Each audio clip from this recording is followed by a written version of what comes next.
whenever I got this many guests, so take one off a little bit. Whenever I have this many guests, I meant the headphones, not your clothes. Whenever I have this many guests, I'm always like super anxious about how everything is set up and what is what. But I hope it sounds good and I hope it looks good. This is Artistic Freedom, episode 99. Can you believe it? Because I can. 100 is it? 100 is it. So you're watching the second to last. I actually put my chair up really high so that I make Jesse look really small. I've skipped the gym, but it doesn't look like it. And I like that. Okay, so episode 99, guys. Thanks for joining us. Guys and girls, ladies and gentlemen, folks, everybody out there. Should I be higher? Let's see. How does that sound? I don't know if that's even my mic. Anyways, hopefully it looks good, sounds good. Give us a thumbs up. You guys like this episode. I lost my voice last week, so it's a blessing. It's a blessing that I'm back.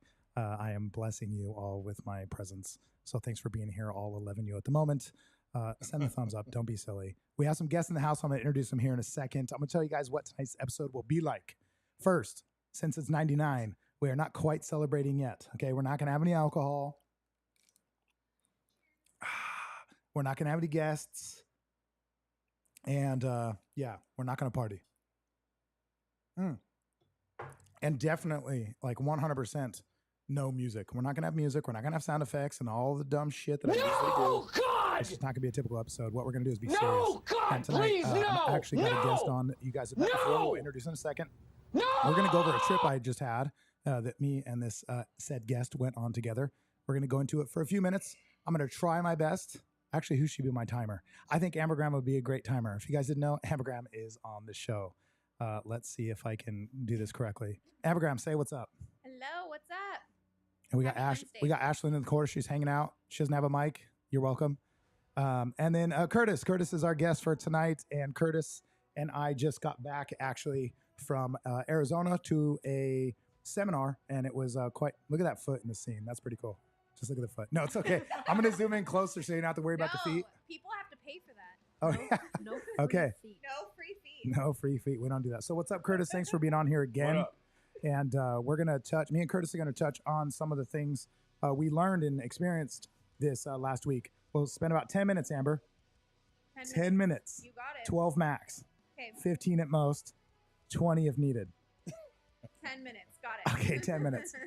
And then also, of course, we got Jesse. Jesse, thanks for joining me. You're welcome. Jesse's awesome. If you guys didn't know, Jesse is the shop ninja. Wait, what is she? She's the bouncer. She is Oh, the bouncer. Yeah, I'll kick people out. She's Yeah. security. Jesse's security. So welcome, Jesse. Thanks for being on here for the second time. I believe the second time. It's Yeah. pretty cool. And yeah, we're going to have a good time. So we're going to go over some stuff that we learned and experienced this weekend. Really fun, exciting stuff that I learned at a seminar. Life-changing stuff, big moves kind of things. And just the experience was really cool. Driving through the desert, watching sunsets, and hanging out with Curtis. Drinking and losing my voice while he just likes to party. Curtis, you son of a, he just likes it. He loves it. You love people. I do. He does. I love people watching. I love partying. Yep. There we go. All right. Work hard, play hard. Episode 99 over. There you go. You guys got it. You heard it now. Also, after we talk about that little trip and we get into the Q&A part, we're going to answer all the questions you guys asked. And of course, the ladies can chime in and get spicy in the comments, get spicy in real life.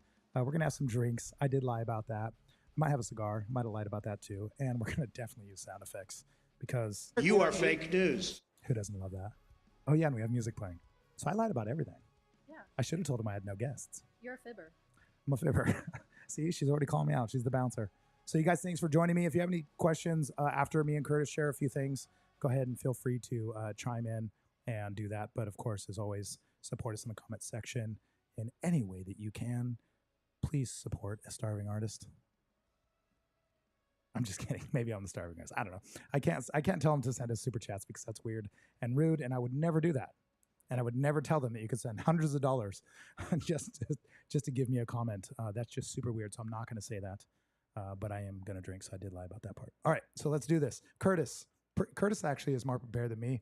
Curtis brought his notes. So I'm going to start with, first off, thank you so much, Curtis, for actually inviting me and taking me, being on my show and my episode, being very cool, very supportive. Right? He's a good support system. But he really, I would say he drugged me. Curtis drugged me out to the desert, and yeah, he made me go. So he asked me if I would go with him. I said yes.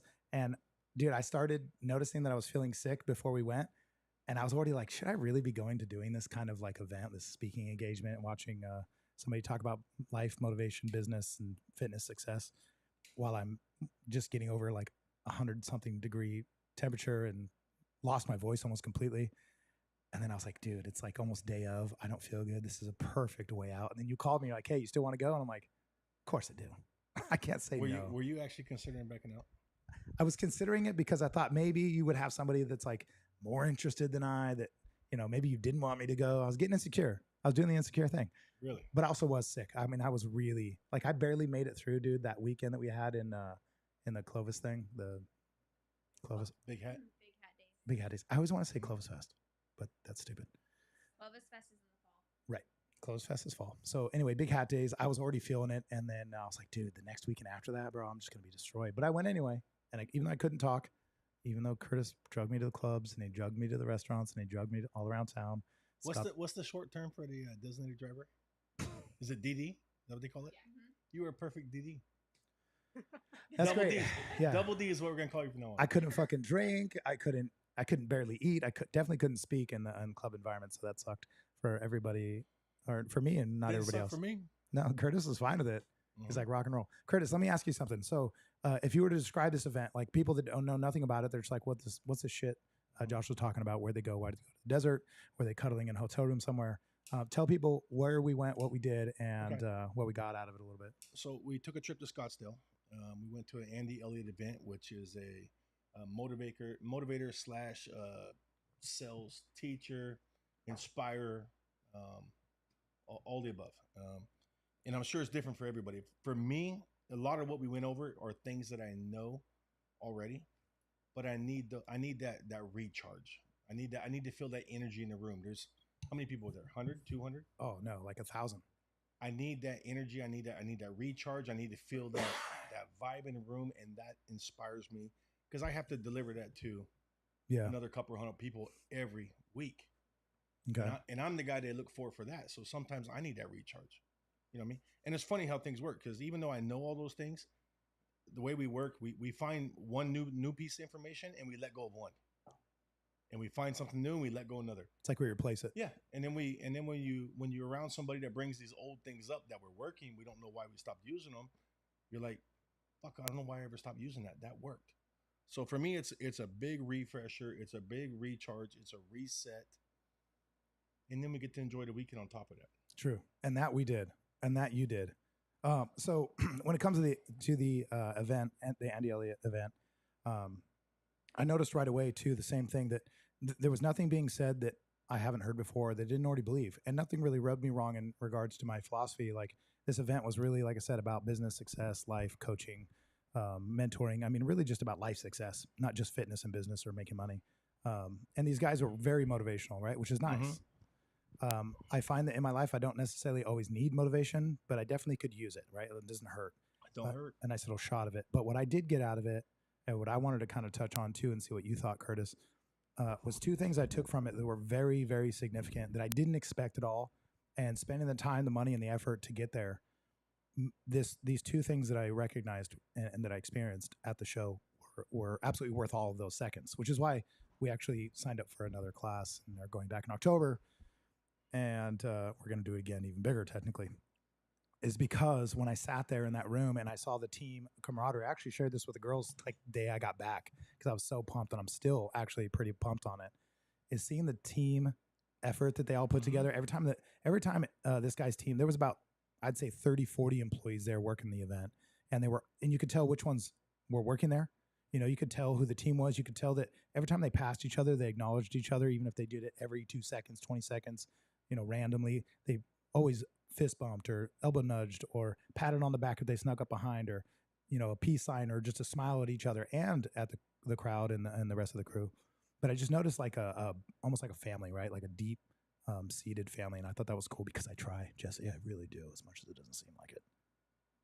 Okay. So I do try to keep that in the shop, and it's really important to me to see somebody else doing that like at such a high level, and they really, really were. That's true. And that was, I've never seen that in my life before, not quite like that. And secondly, I saw his environment that he had built, not just the team, but also his physical environment, his space, He had his gym in there with pretty much everything you could dream of. He had his facility was amazing. The speaking room, the sort of, I guess the whole layout of the place was just inspirational because it's something me and you have even talked about and something you're working on, something I've technically been working on a smaller scale, even having this studio. But seeing his stuff just like made me want to go home and get to work. I was like instantly like, I just need to go home. You're like, hey, do you like that? And I'm all, yeah, I'd like to go home and get to work. So you need to come to one of my training events at work too. I thought about that when you were talking about it yesterday. Yeah, I'm doing one this Sunday. That's going to be a closer sales manager training. The following Sunday is sales rep training. But it's a group of, it's not nowhere near what we came from, but it's 100 people. There's about 100 people in the room. Everybody's engaged. Everybody's there. And it's good. She said, who's the hottie? Oh, wow. Who's the hottie? Danbury saying the American flags, of course. Amanda's, of course, saying that's amazing. And thank you, ladies and gentlemen, of course, for being on here. We'll recognize you in a little bit. So, Curtis, in regards to that, with your training, if I go to yours, will you go to mine? Yeah, hell yeah. I do anyway. Okay, I'll show you yours if you show me mine. No. Wait. No. But if you come to my class, I'm having a class soon. Actually, Ambergram. I did that in church once. Me and another girl. Okay. Oh, wait, what? Hold on. Me and a girl. We're underneath the seats. Should I beep this out? Do I have a beeper? Underneath the seats. I remember this. I was like 5 or 6 years old. Whoa, Jesus! I was This is a different kid, and nothing's changed. This is a normal church. Yes, and I remember we were underneath the benches where the people are sitting, and we did exactly that. Show me yours, show you mine. Underneath the seats at church. Okay. I never thought about that until you said that right now, because normally people don't say that. Okay. Well, as long as it wasn't your priest, I'm actually pretty cool with that story. Ambergram, are you paying attention to the time? I Sort am. of. You are at 10 minutes. Is it a biological? We already talked about the Yeah, event. I have a mom timer. Okay. Well, it's only been 20 minutes since we've been on the live stream, so we can talk for 2 more minutes about it real fast. I promise, only 12 minutes total. I just wanted to mention to everybody, I'll give you 60 seconds. because I'm going to make a claim, and what I like to do is make not just a promise, although it's that to myself and my team, but also I'd like to claim something that I do believe it's important to wear certain things on your sleeve and to share it with people so that they can see that becoming of somebody. It really sucks when somebody just becomes successful or becomes something and you see it and you're like, oh, they've probably always just been that way. But it's really a lot more useful, I think, for people to see where somebody starts to where they end.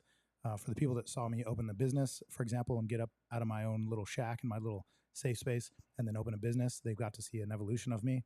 But the same thing's about to happen again. And it's not just me this time. Now I have a whole team that I'm working with and that are just fucking rad. Even though they're always cold and I'm always hot. You're cold right now, aren't you, Jesse? Yeah. I am sweating. I'm always super hot.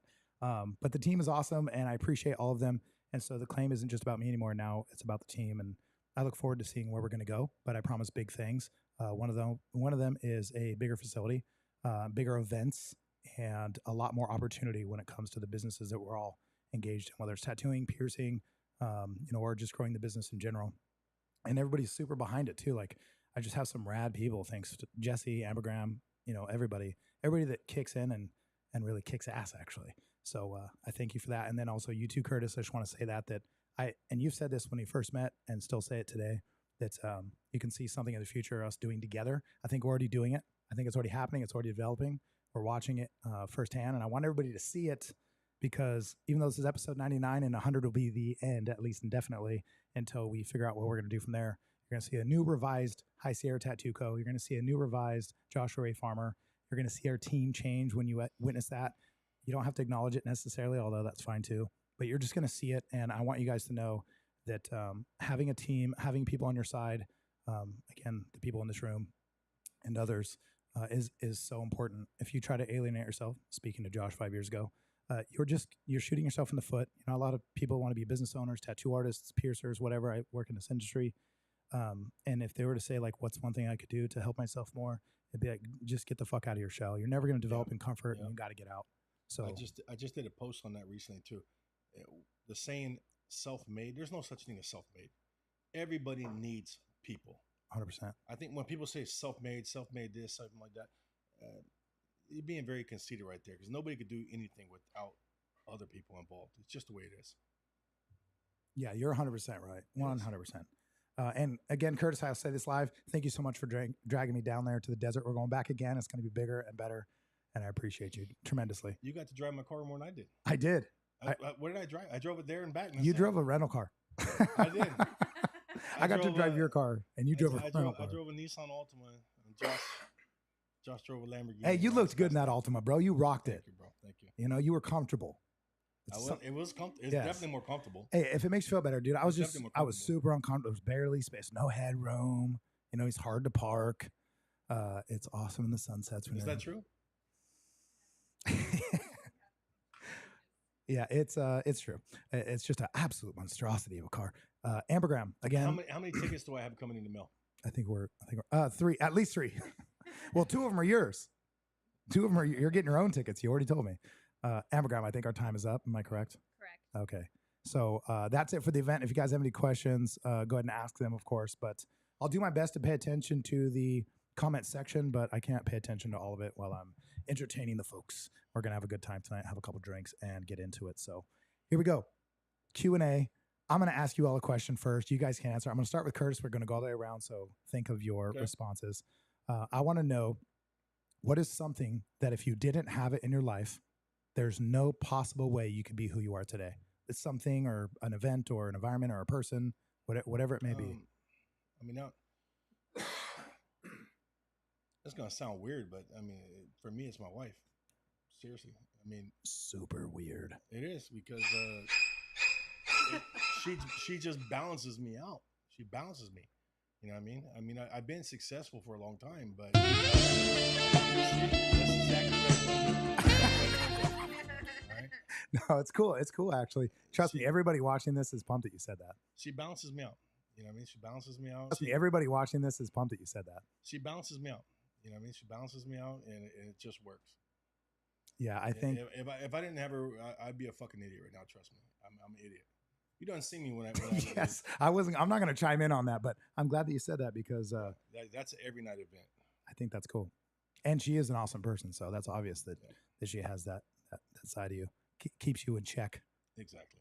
100%. Is there anything else you could think of too besides that? Not that that's not good enough, but is there anything else you could think of too that's like that's such a important part? You know, it's always the people. It's the people that I surround myself with. You know what I mean? You've met my brother Mark. Me and him are very close. Rad dude. You and I are becoming close. You know, my boss is not just my boss. I love my boss like a brother. It's the people in your closest circle. It's everything. You know what I mean? Everything else is replaceable. But the people that you surround yourself with, the people in your life are not replaceable. Right. Money comes, goes. I've had money. I've lost a lot of fucking money. Once you figure out how to make money. But the people that are close to you, that's what matters. That's really cool. Everything else comes and goes. That's super cool. We got to get Mark on the show next time. Hopefully we get him in here. I know. I try. That'll be super cool. Okay, Ambergram, it's your turn. It's my turn. Yep. So what do I think? Like rephrase it. What are the things, what's something or the things in your life that there's no way you could be who you are today and do the things that you're able to do without having experienced, had, or done these things in your life? What are some of those key components, some of the things that are just obvious that without that, there's no way you could be you? So I think there's a lot of them, right? There's layers, but I think a big one is I went to over 10 different schools growing up. Can you turn it up just a little? I went to 10 different schools growing up, which meant I was constantly forced out of my comfort zone, sometimes in between the school years, you know, getting shoved into a classroom mid-school year as the new kid is awkward. And you have to learn really quick how to talk to people and how to stand up for yourself and how to gain footing. And I think that constant force outside of my comfort zone made being outside of my comfort zone comfortable. Okay. In a weird way. Like I do much better almost in like high anxiety, high stress environments than I do when things feel chill and relaxed. And I think a big part of that is because I was forced to do so constantly. God bless you. We need that. I think so. I don't think it's a bad thing. Not at all. We need you. Yeah. We need the person you just described. So 100%. That's awesome. Thank you for sharing that. Of course. Ashlyn, is there anything? Just kidding. You don't have a mic. Okay. There's something she wants to say, but she'll have to translate it. I'm going to go to Jesse. Jesse, is there anything that you can think of that has been, even if it's just of recent, it doesn't have to be super significant or like monumental, but anything that you can think of? It's like a huge part of how you've become the person you are today. This might be boring, but I have to agree with Curtis. His wife? Well, no. His wife. This all makes sense. Vuthi, what the heck? Do you have a sister? Jesus. We My need it. boyfriend and my family and my friends, everyone being so supportive in everything I do and just trying to be there for me with everything. I couldn't have done anything without them. That's super cool. That's rad. Okay. I guess I have to answer that now. Sure do. Same thing as Curtis.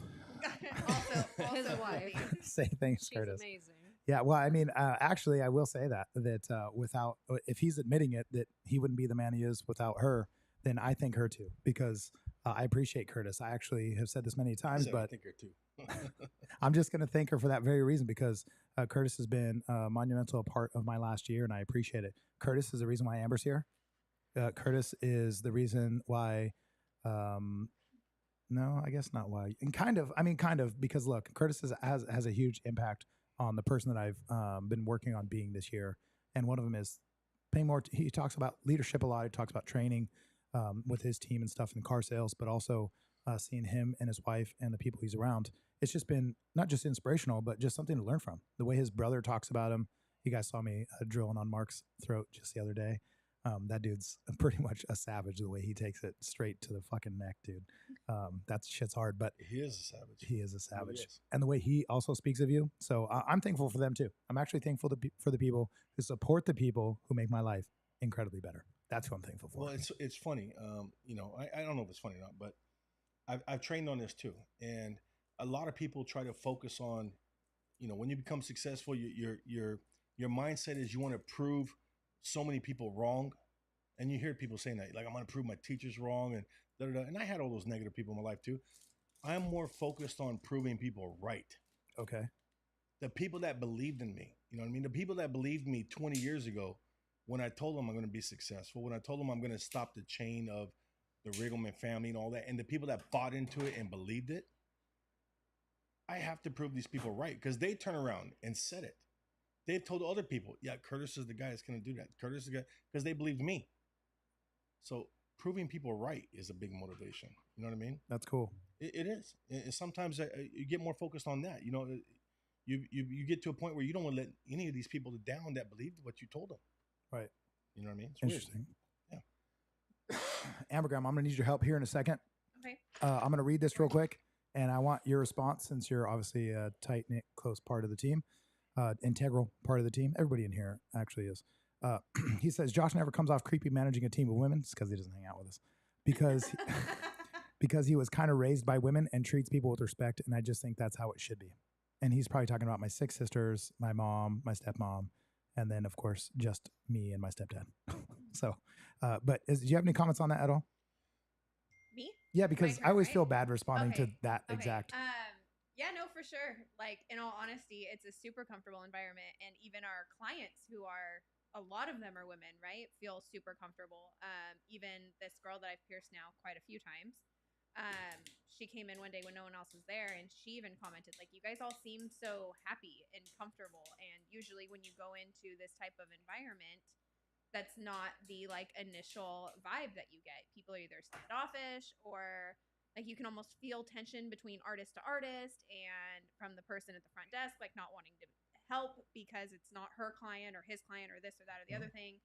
And the amount of people that even I've heard, like, oh, I feel so comfortable coming here because of the environment and the fact that if women are comfortable being here, then I feel comfortable being here. And I think that's a really awesome thing.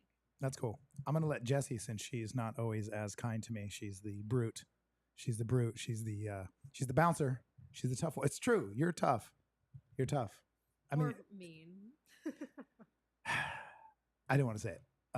What do you think? In regards to that response, what do you think? Oh, I was going to respond to the original question. Yeah, perfect. Go do that. Okay. No, I definitely agree that I've never walked into a tattoo shop and felt so comfortable like instantly. Well, most of the artists are women, so that was kind of number one. But no, you've never come off as creepy or have been creepy that I've noticed. She's all creepy. Creepy. Not like borderline, but not like over the top You're a little weird, but She was not gonna follow creepy. shut up with ish. Yeah. ish.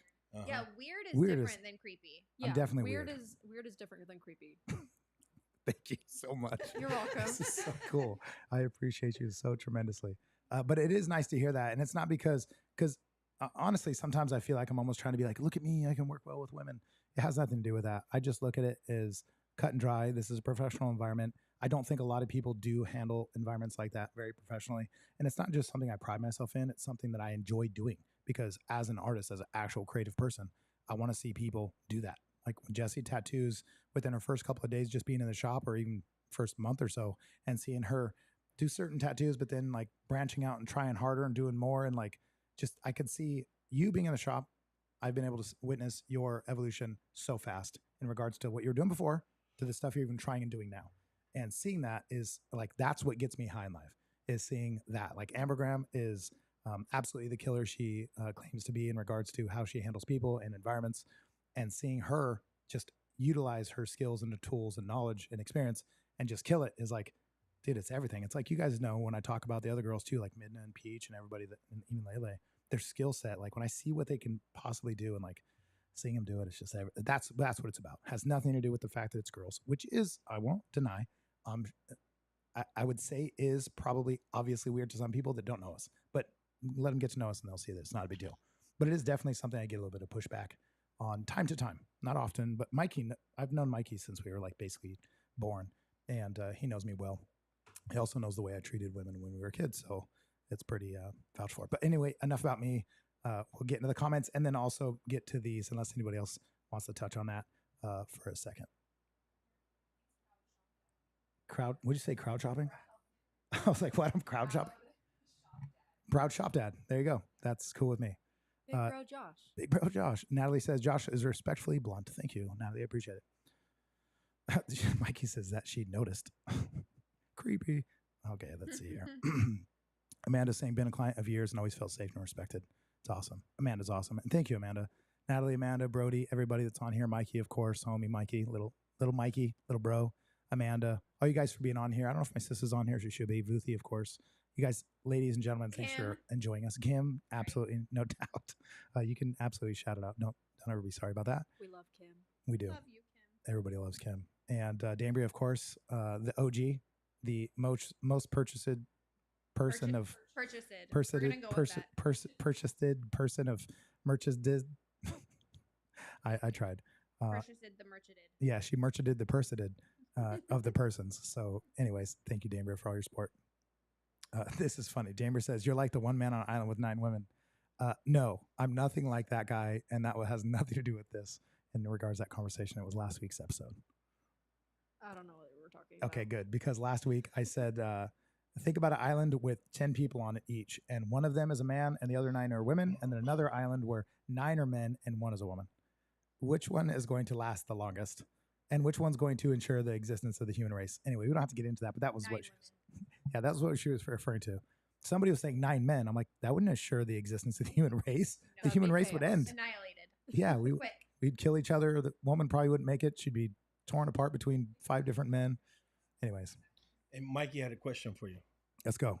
Mikey says, J-Man, best advice for me trying to bang one of these hot, talented chicks. I'm not tall, but very funny. One, I would say get a divorce. Number one, I would say probably get a divorce. And if you're talking about these talented chicks, I would say you'd probably, oh wait, no, they're all in relationships, every single one of them. You would have to be very patient and maybe not use the word bang in front of them. Brittany, what's up? Thanks for being on here. She says hello to me. Awesome. Sometimes people do that. And Kim is telling you ladies, love you more. And of course, we got some American flag. America, fuck yeah! All right, let's get to the first question. All right, we're 30 minutes in, so let's do some question stuff here. This is coming in from the interwebs, the typical Q&A. This actually might be the last one. This is the last one. This is the last Q&A. So if you guys have questions in the comments, you should do that because this is going to be the last episode for it. Because next one is 100, and we're just going to party. So now's the time. If you've been wanting to ask me something, it's now. So here we go. Will there still be paint nights? Ambergram, take it away. Yes. I'm just Okay. gonna make it real simple. And I think we've taken a small hiatus from some of that because we're planning larger events. Yes. Yeah. Absolutely. They're I don't want to say much more, right? We can't let the cat out of the bag too soon. No, But- definitely, because people will steal it. Yeah. They're, But they won't be able to hang. no, definitely not. We're going big. I like that. Yeah, I have, as you know, Josh knows, a lot of experience in event planning, and that's a passion of mine. I love seeing people get together and have a good time and being in control of the situation. And so yeah, so yes, we will have paint nights. Yes, we will have other events and social things that we are planning. I'm just putting in the mood music because I'm pumped. I'm pumped. I like it. But we're going bigger. Very We're going bigger. awesome. That's our plan. And we got to take a little bit of a break in regards to this live stream just because we got to put all this together. It's summer and we want to spend it with our kids, and I don't want to always have to be worrying about the show. And I've been doing it for 3 years. So somebody did ask, why is this the last one? And it's not the last one forever. It's just the last one for now until we decide what we're going to do with it in the future. And I just want to revamp, right? This weekend, me and Curtis got to go out of state and learn a lot of things and get inspired. And in October, we're going to be doing the same thing. And I can guarantee you the way things look and seem and feel are going to be remarkably different. And it's inspiring. And something I want to say about that real quick before I get to the next question. Well, also let's see. Yeah. If anybody sees any questions that are coming in as well that we need to respond to, make sure I don't miss them. But what I want to say is this, guys. If you are not finding yourself able or to do the things in your life that you want to do, or you're not finding yourself where you'd like to be, and I'm not saying this to be motivational, but I am saying that when you're not getting the results you want, you're just not around the right people. You're not around the right people. You don't have the right team. You don't have the right support. You're not finding the right environments and the right groups of people. You're not going to do it on your own. On your own, you're going to be stuck in your head, and you're going to be a dead end. And even if you do get somewhere worth being, it's going to take infinitely longer than necessary. So learn how to be a team player. Learn how to build with people, not just network, which could be one of those corporate spooky words for certain people. It's just people, right? That's the answer. Everybody said it tonight with the things that got them where they are today. Jesse admitted it. Curtis said it. Everybody brought that up, and I want to remind that to you guys because it really is the answer. You're not going to do anything without people, and you're not going to get it done by yourself. It's just not going to happen. Well, I can tell you, just starting out selling cars, okay, coming from very, very poor background, all those things, all that, right? Every time I would interact with a customer that makes 10 grand, 20 grand a month, which I thought was all the money, I picked their fucking brain so much. I wanted to know everything. Once I found out what their income was, the car deal no longer meant anything. I didn't even care if they sold them a car. I wanted to sell them a car, but that wasn't my main focus. I wanted to know all the information I could dig out of them right then. Right. You know what I mean? I dig that. And you enjoy doing that to the point to where it makes you just want to keep going. 100%. I want to know. I want to dig at all of them. You know what I mean? And here's the weird thing, or the crazy thing, I should say. They're no different than you and I. Right. They're all the same. We're all the same. It's all the same people.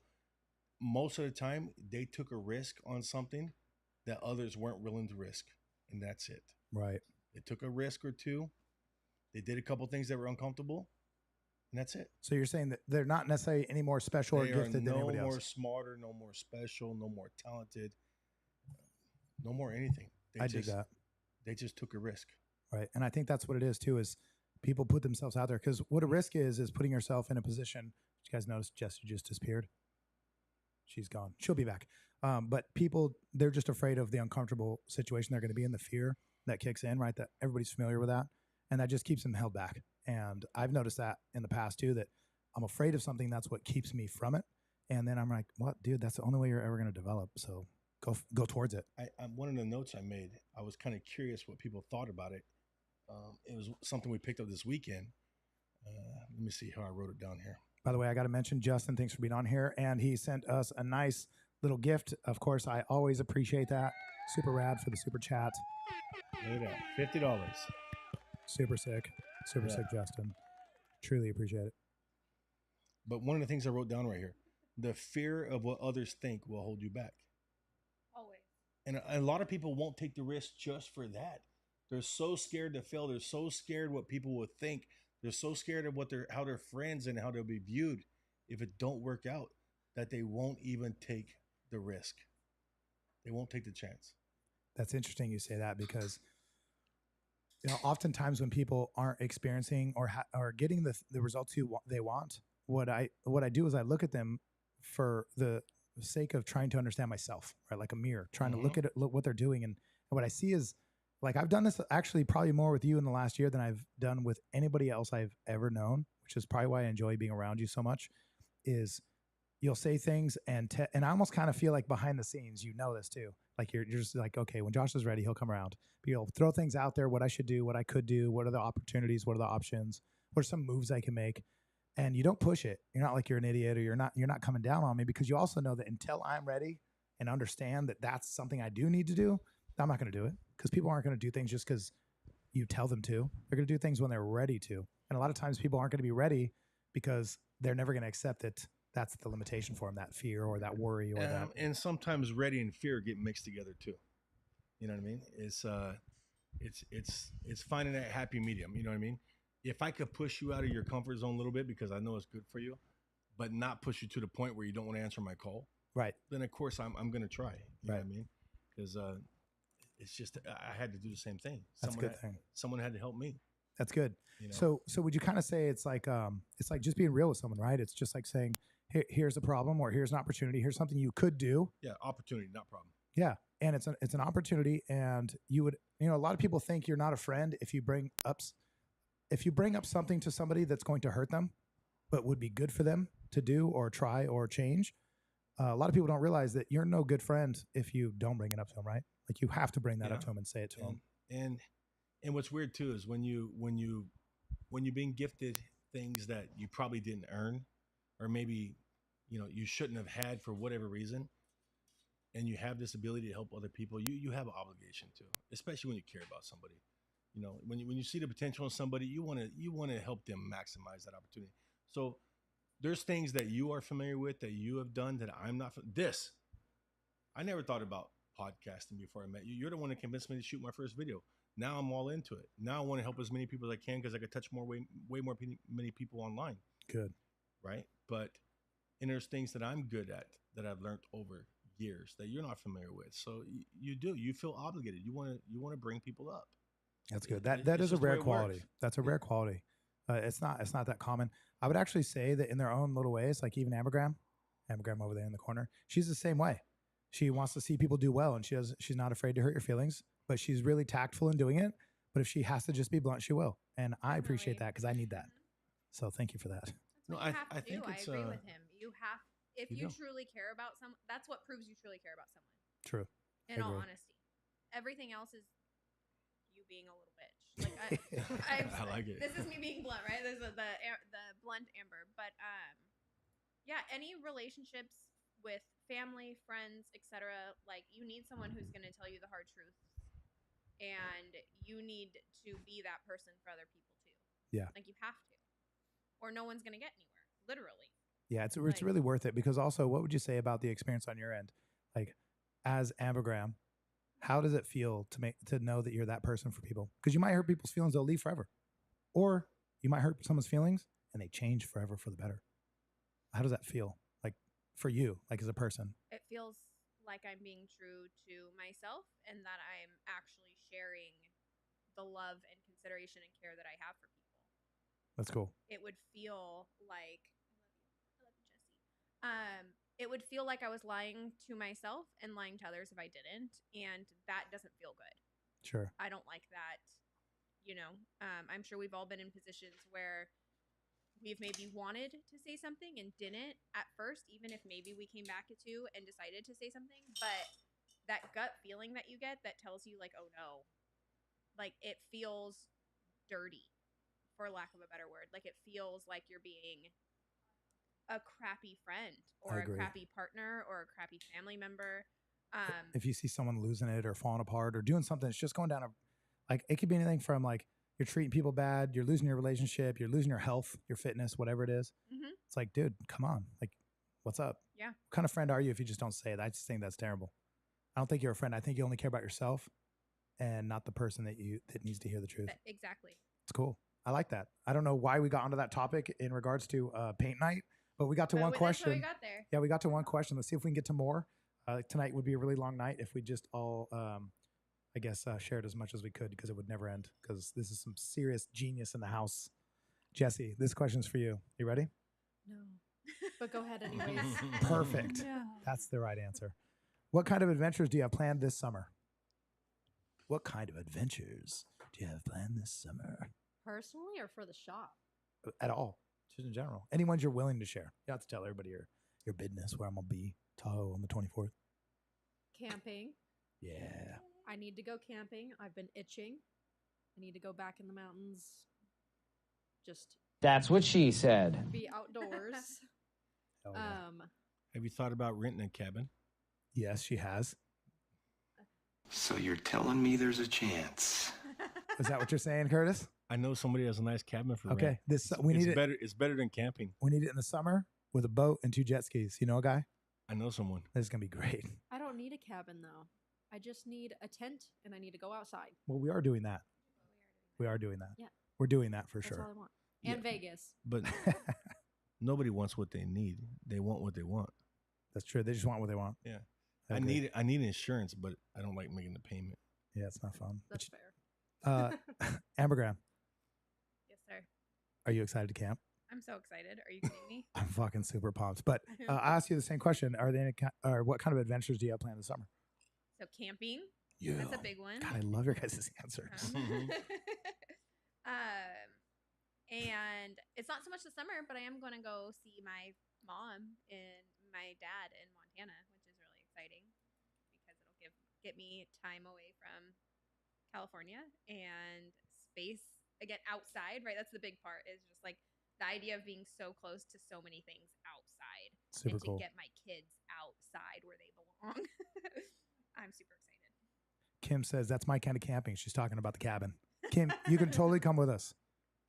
Yeah, we could totally come with us. We could actually make this happen because the cabin's huge, and apparently Curtis is saying it's available, so we can find a date.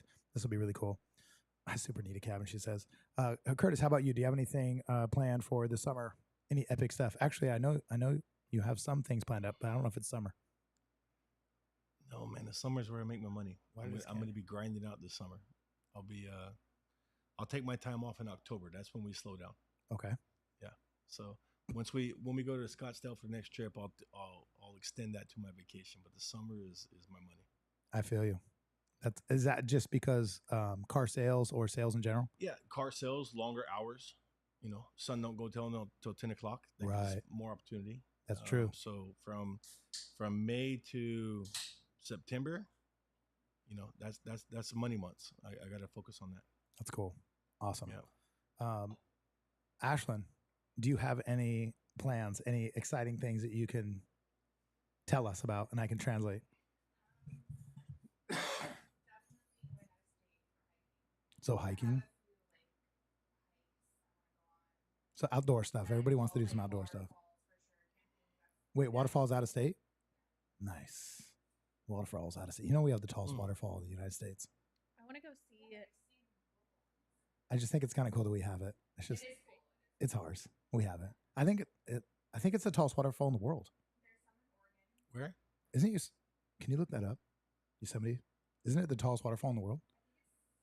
It's definitely the tallest waterfall in the United States. Guaranteed. Dang it, what's that big one called? Niagara Falls. Niagara. It's not very big. I mean, not very tall. I've never been there. It's really wide, but it's not very tall. Okay. Not compared to Yosemite Falls is huge. I want to go see the caves in Tennessee. Yeah. I Let's want go. to use All the outdoors. my inflatable paddleboard. Dude, we're so doing that this summer.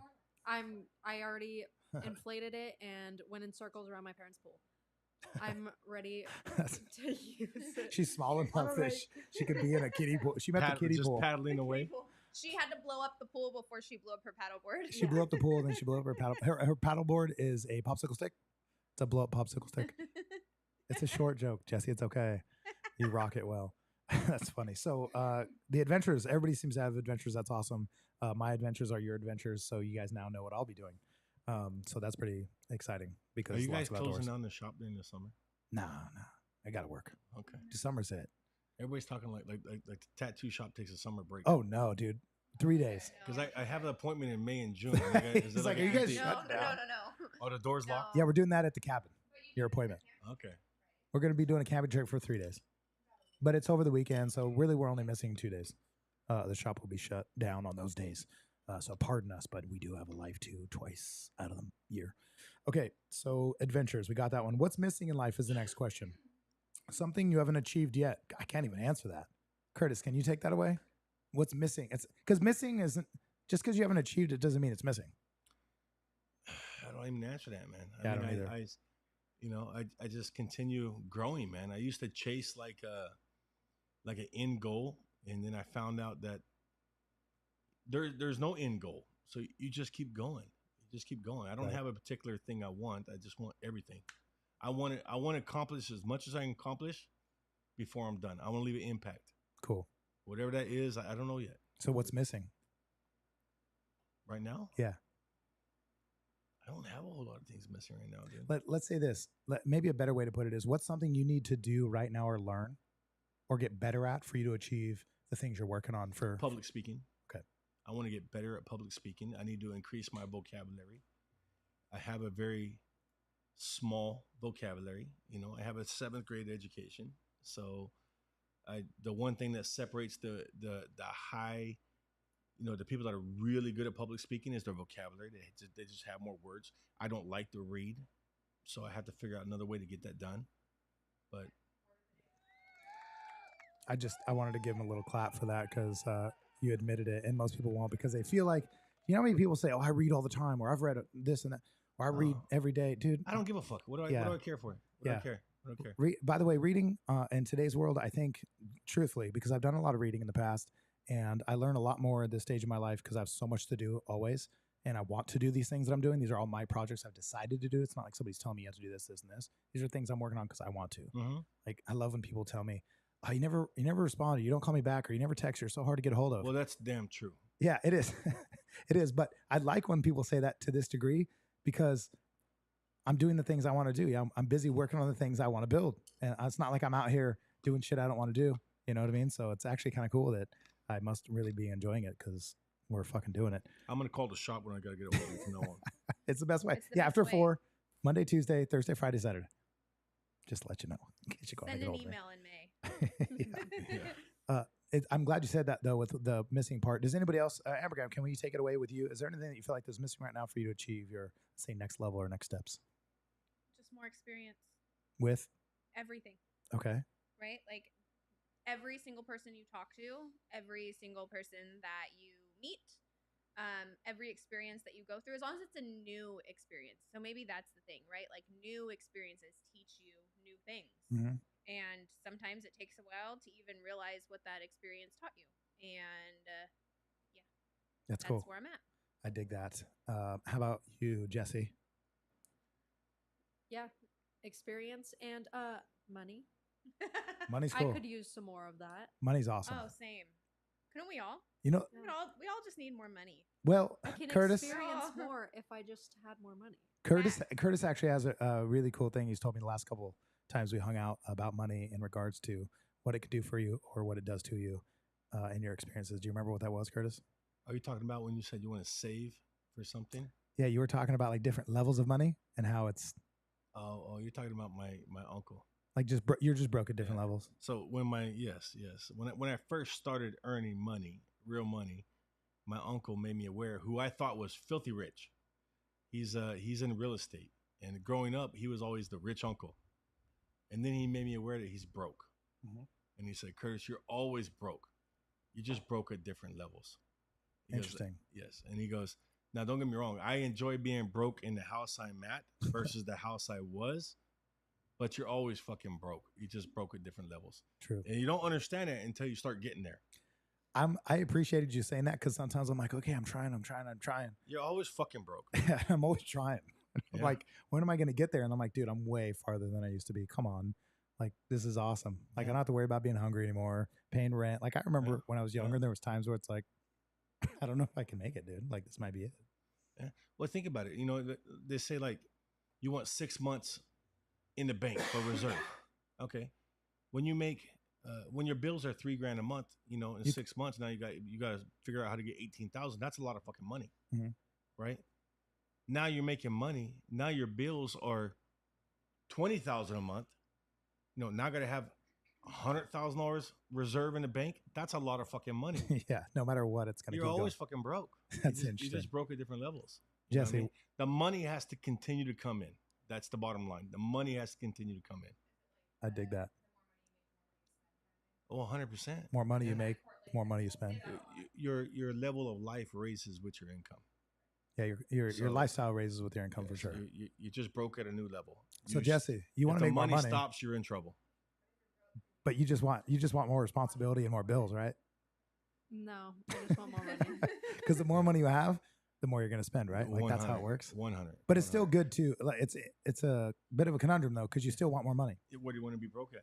Yeah, I want to be broke at a high level. Yeah, I do. What do you want to be broke I at? also want to be broke at a high level. Let's be broke, There you dude. go. Jesse, Yes. that's awesome. Broke at a high level. Let's do Well, it. what did Andy Elliott say the other day when we were in this class? He said so many things. He did. But you remember he said, I'm broke with money. Oh yeah. I'm broke with money. Yep. It's the same shit. As soon as the money stops coming in, you're in fucking trouble. Interesting. Very interesting. I dig it. Okay. So what's missing in life is kind of a weird question because it doesn't really necessarily feel like something's missing because, you know, whatever we have is I believe that wherever you are, whatever you have, whatever you're doing is exactly where you're supposed to be. There's no mistakes. None of this is a mistake. This is all a bigger plan than yours. And we are not the ones orchestrating it. We're the ones who are part of it, making up the whole. And so I don't really look at life as like what is missing. I've done that before, and it's called pity.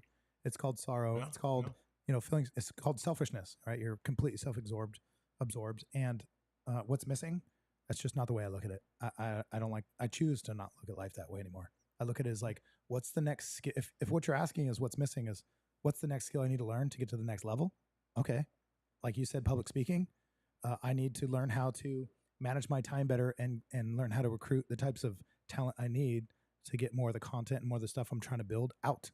That's it. I need to get better at that. Well, the first step is knowing that I need to do that. And the second step is pulling the trigger and going for it. So that's what I got to work on. There's nothing missing. If there's anything missing, it's just me being a fucking slacker. But I'll get it. If you guys know any video editors, send them my way. Not Brandon. Okay. So here's a good one. Any new achievements and new goals? I'm going to start with that. one. So any new achievements and new goals? Jesse, keep this on your mind because we're going to come full circle back to you. Any new achievements and new goals? Curtis, thank you so much for the opportunity for me to achieve something I've wanted to my whole life without even really realizing it. When I was a little kid, this isn't a church story, by the way. When I was a little kid. I already shared the church story earlier. Mine's not going to church. Mine's going to my uncle's house. Oh my gosh, please stop. So when I was a little kid and I'd go to my uncle's house, he was a Harley dude and car enthusiast. And I would go upstairs into his office area and he had this photo.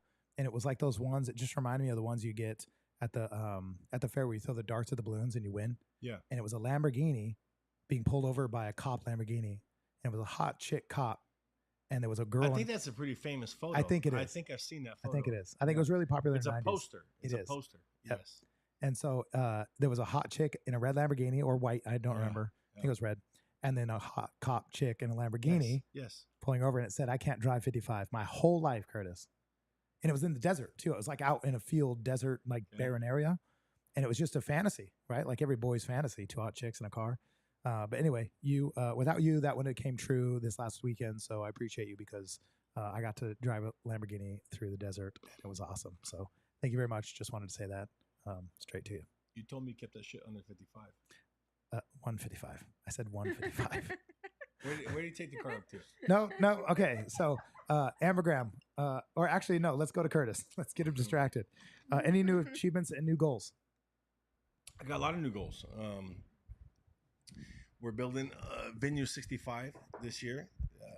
The venue that we're working on. Got a couple Airbnbs in escrow right now. We're just doing a lot of things. The podcast that we're starting. I want to start helping more people. So this year I'm gonna put out a lot of content online. and just put it out there. My goal is to put out 200 sales training videos before the end of the year, but honestly, I think I'll get more than that out. I think I'll do more. Cool. And then I'm gonna go to Andy Elliott weekend with you, and that inspires me to do even more. Good. So rock and roll, dude. Fuck. My goal is to just I want to do as much as I can. Just man. go. I don't want to watch no fucking TV. Yeah, you heard it, I guys. just want to work. Yeah, no TV. Turn your fucking TVs off. Don't be stupid. Everybody in this room, let's just start turning our TVs off because we got shit to do.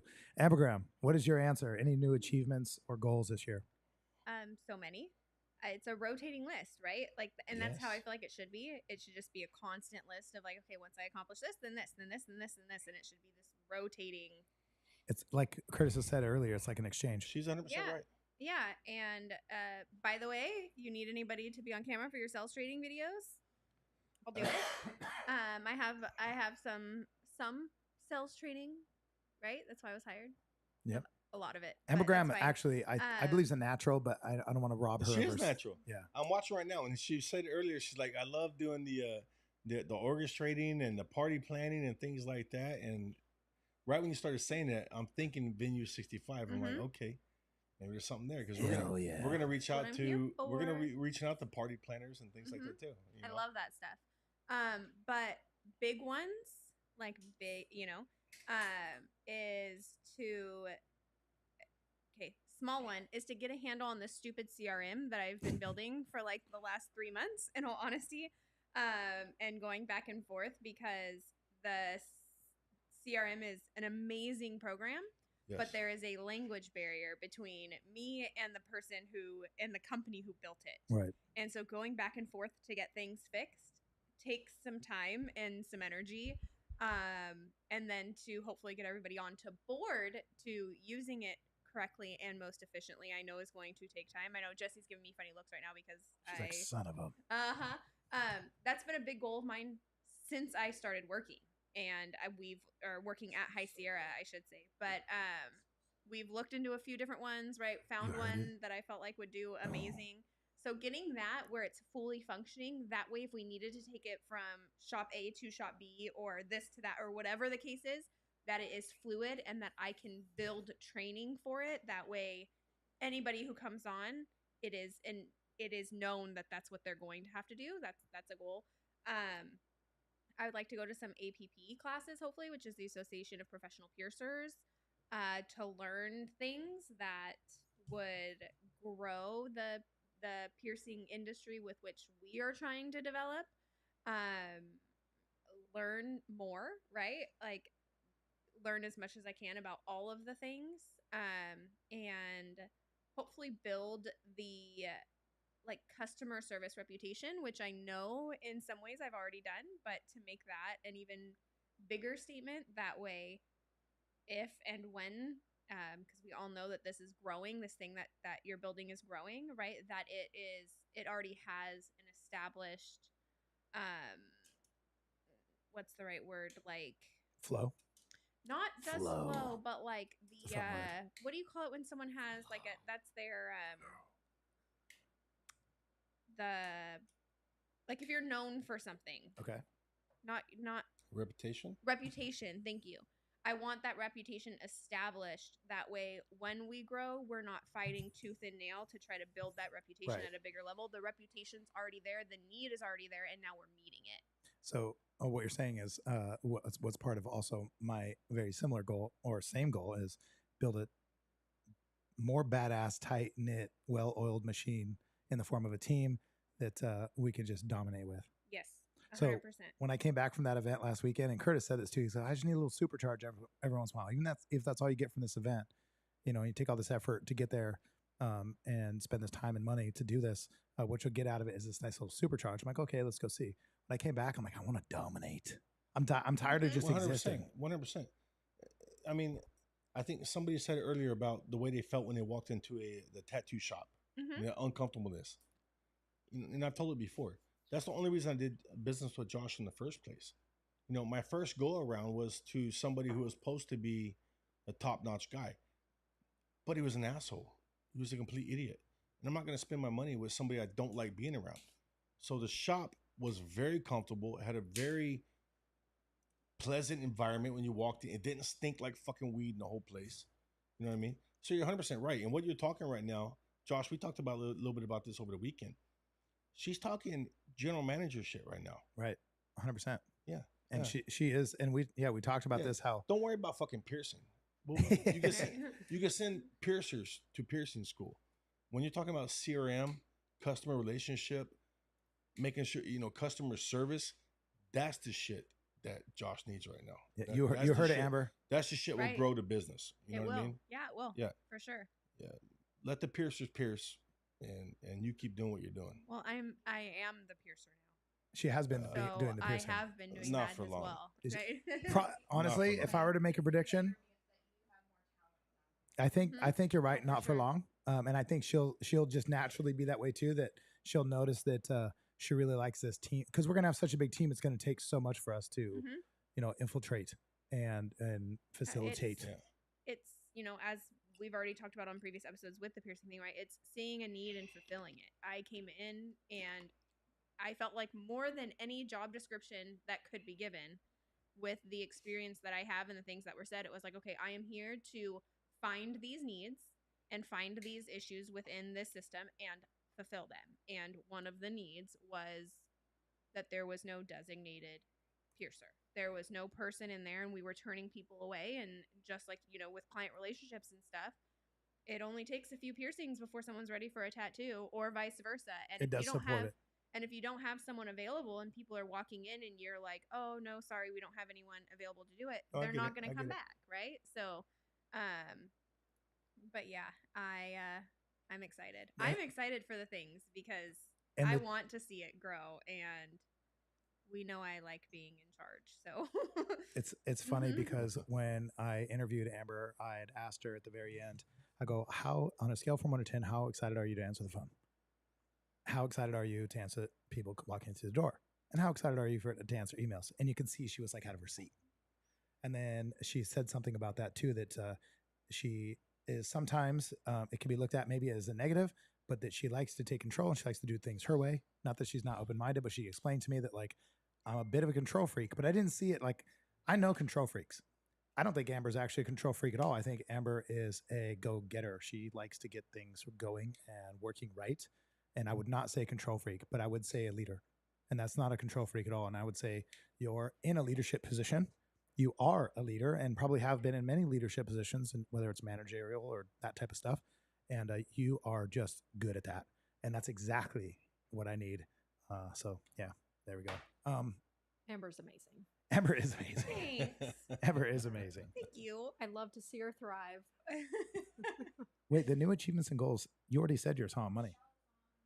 Is No. that what we said? No? Is that a different question? That was a different question. Because I just dig it. Can I comment on that real quick? You can absolutely comment on that real quick. I'll make it quick. I'm just kidding. Take your time. That's what fucking makes a team, though, is when everybody cares about everyone. When you have people that are they only want to fucking win and they want everybody to lose around them, it tears things apart. And your team right now, they all want each other to win. 100%. And what happens? All ships rise with the tide. When everybody takes care of each other, everything fucking works itself out. Yeah, 100%. Yeah, I totally agree. And I would say, too, that in regards to that, it takes a while. It takes a long while to be the kind of person, like when you're a leader and you're in charge of something, everything's your fault. And if it isn't your fault, you're losing. Because even if it's not actually your fault, you could say it's not my thing I did. If you don't take full responsibility, you're going to lose. Always. Yeah. You'll 100% lose. And if you do that at the top, guess what the people that are working with you do? They take the same position.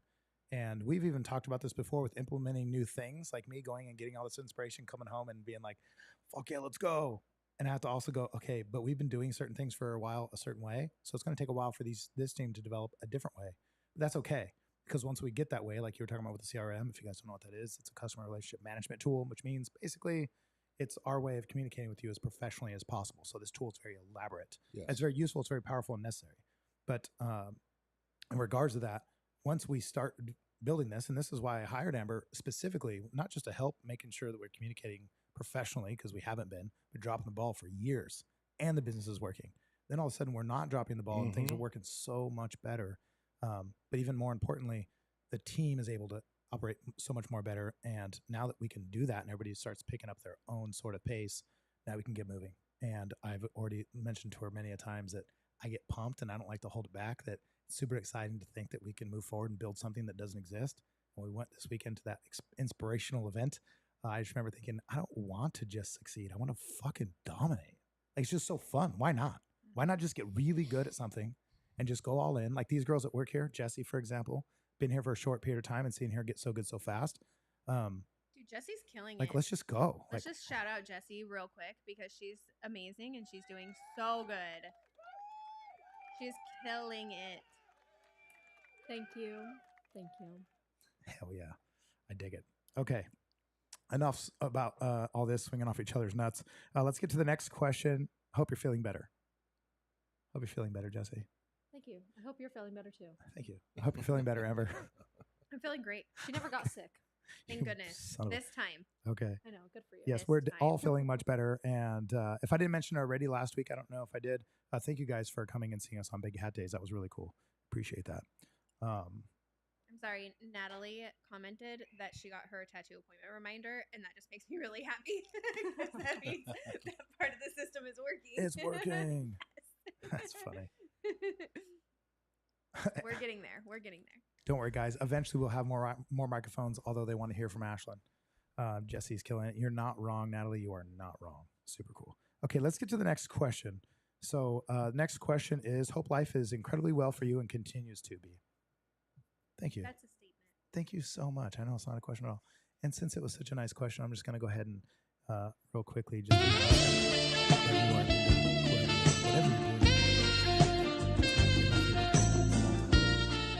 Okay, but now Linda knows. And Michelle, if you saw that, just tell her. Just tell her, Mom. I mean, Linda. I mean, We might have to go back to the creepy question.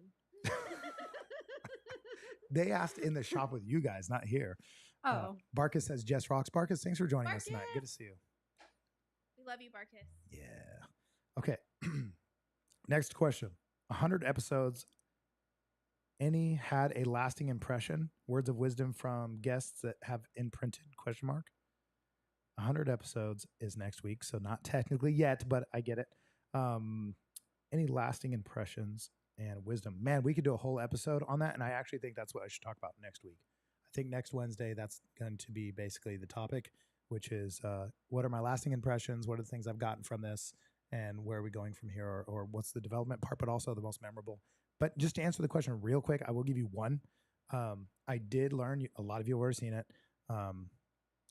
Most of the people that are here in the room right now weren't even around when this happened, but I did have a guest that was incredibly rude. And I thought I made a huge mistake by bringing somebody on, assuming out of my naivete, I was assuming that they wanted to talk and debate about ideas. I didn't think it was going to be an attack on each other. And so it quit this episode. I think it was like 40 something. Actually, it might have been in the 20s. Sorry. And it just turned into almost kind of like a mental breakdown, to be honest with you. It was pretty scary. And it was really sad. And I noticed that because I had a girl on the show at the time, one of the hosts, and this guy was acting so crazy, I should have shut it down way sooner. Like way sooner. Kind of like that time that guy came up to us in the parking lot like a month ago, 2 months ago. And we were just standing there talking around the car and he just walked right real close to us. I should have got that dude out of our proximity way faster. You know, those little moments remind me of like taking action quicker is so important. So I learned that episode. And so now things are different. So if somebody ever act like that again, I'm gonna nip it in the butt. You're going to get your security. I'm gonna get my security. me. Security. You saw that one, Ashley? Yeah, it was over a year ago. Yeah.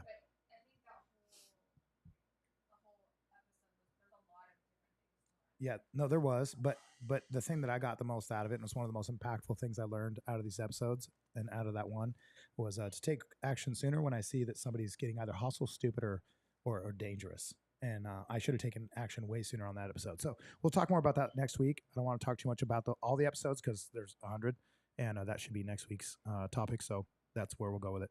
I'm not going to read the next question. Sometimes they're not questions. That's also not necessarily a question. Okay, I'll read the second half. We miss and love him. Hope all is well. Asking where Sheldon is. I don't know where Sheldon is.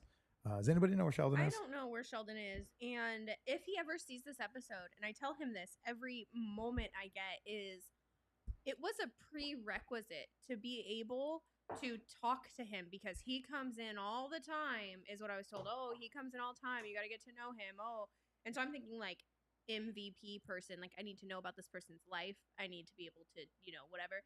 And I love Sheldon, but I've seen him 3 times, and I've been there for almost a year. We'll 3 figure it times. out. You know what? Freaking Sheldon. We don't need. We got an ambergram. Yeah. We got an ambergram. But Yeah. Ambergram was So promised sad. Sheldon.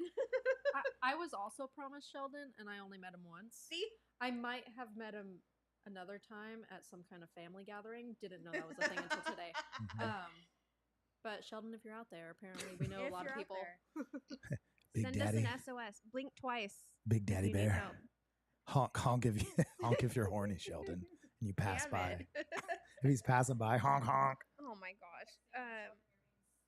Yeah, Sheldon, you are being summoned. I don't know if you tickle in the nether regions, but we're thinking about you. Okay, next question is about merch. I hope it's saying it's asking, will you be selling matching workout pants that goes with the limited workout shirts? Okay, so we got new shirts and shorts. We got new shirts. We got new shorts. And we got basically workout shorts. I want They're- some of those shorts. Those shorts are fun. Sweatpants will be fun, but not until fall when it's like mandatory. But yeah, we have so many things in the works regarding all of this stuff. It's so Yeah, exciting, It man. really is. I have inspiration. Josh has inspiration. We've vision boarded it mentally, so to speak, and yeah. You know what? Oh, yeah.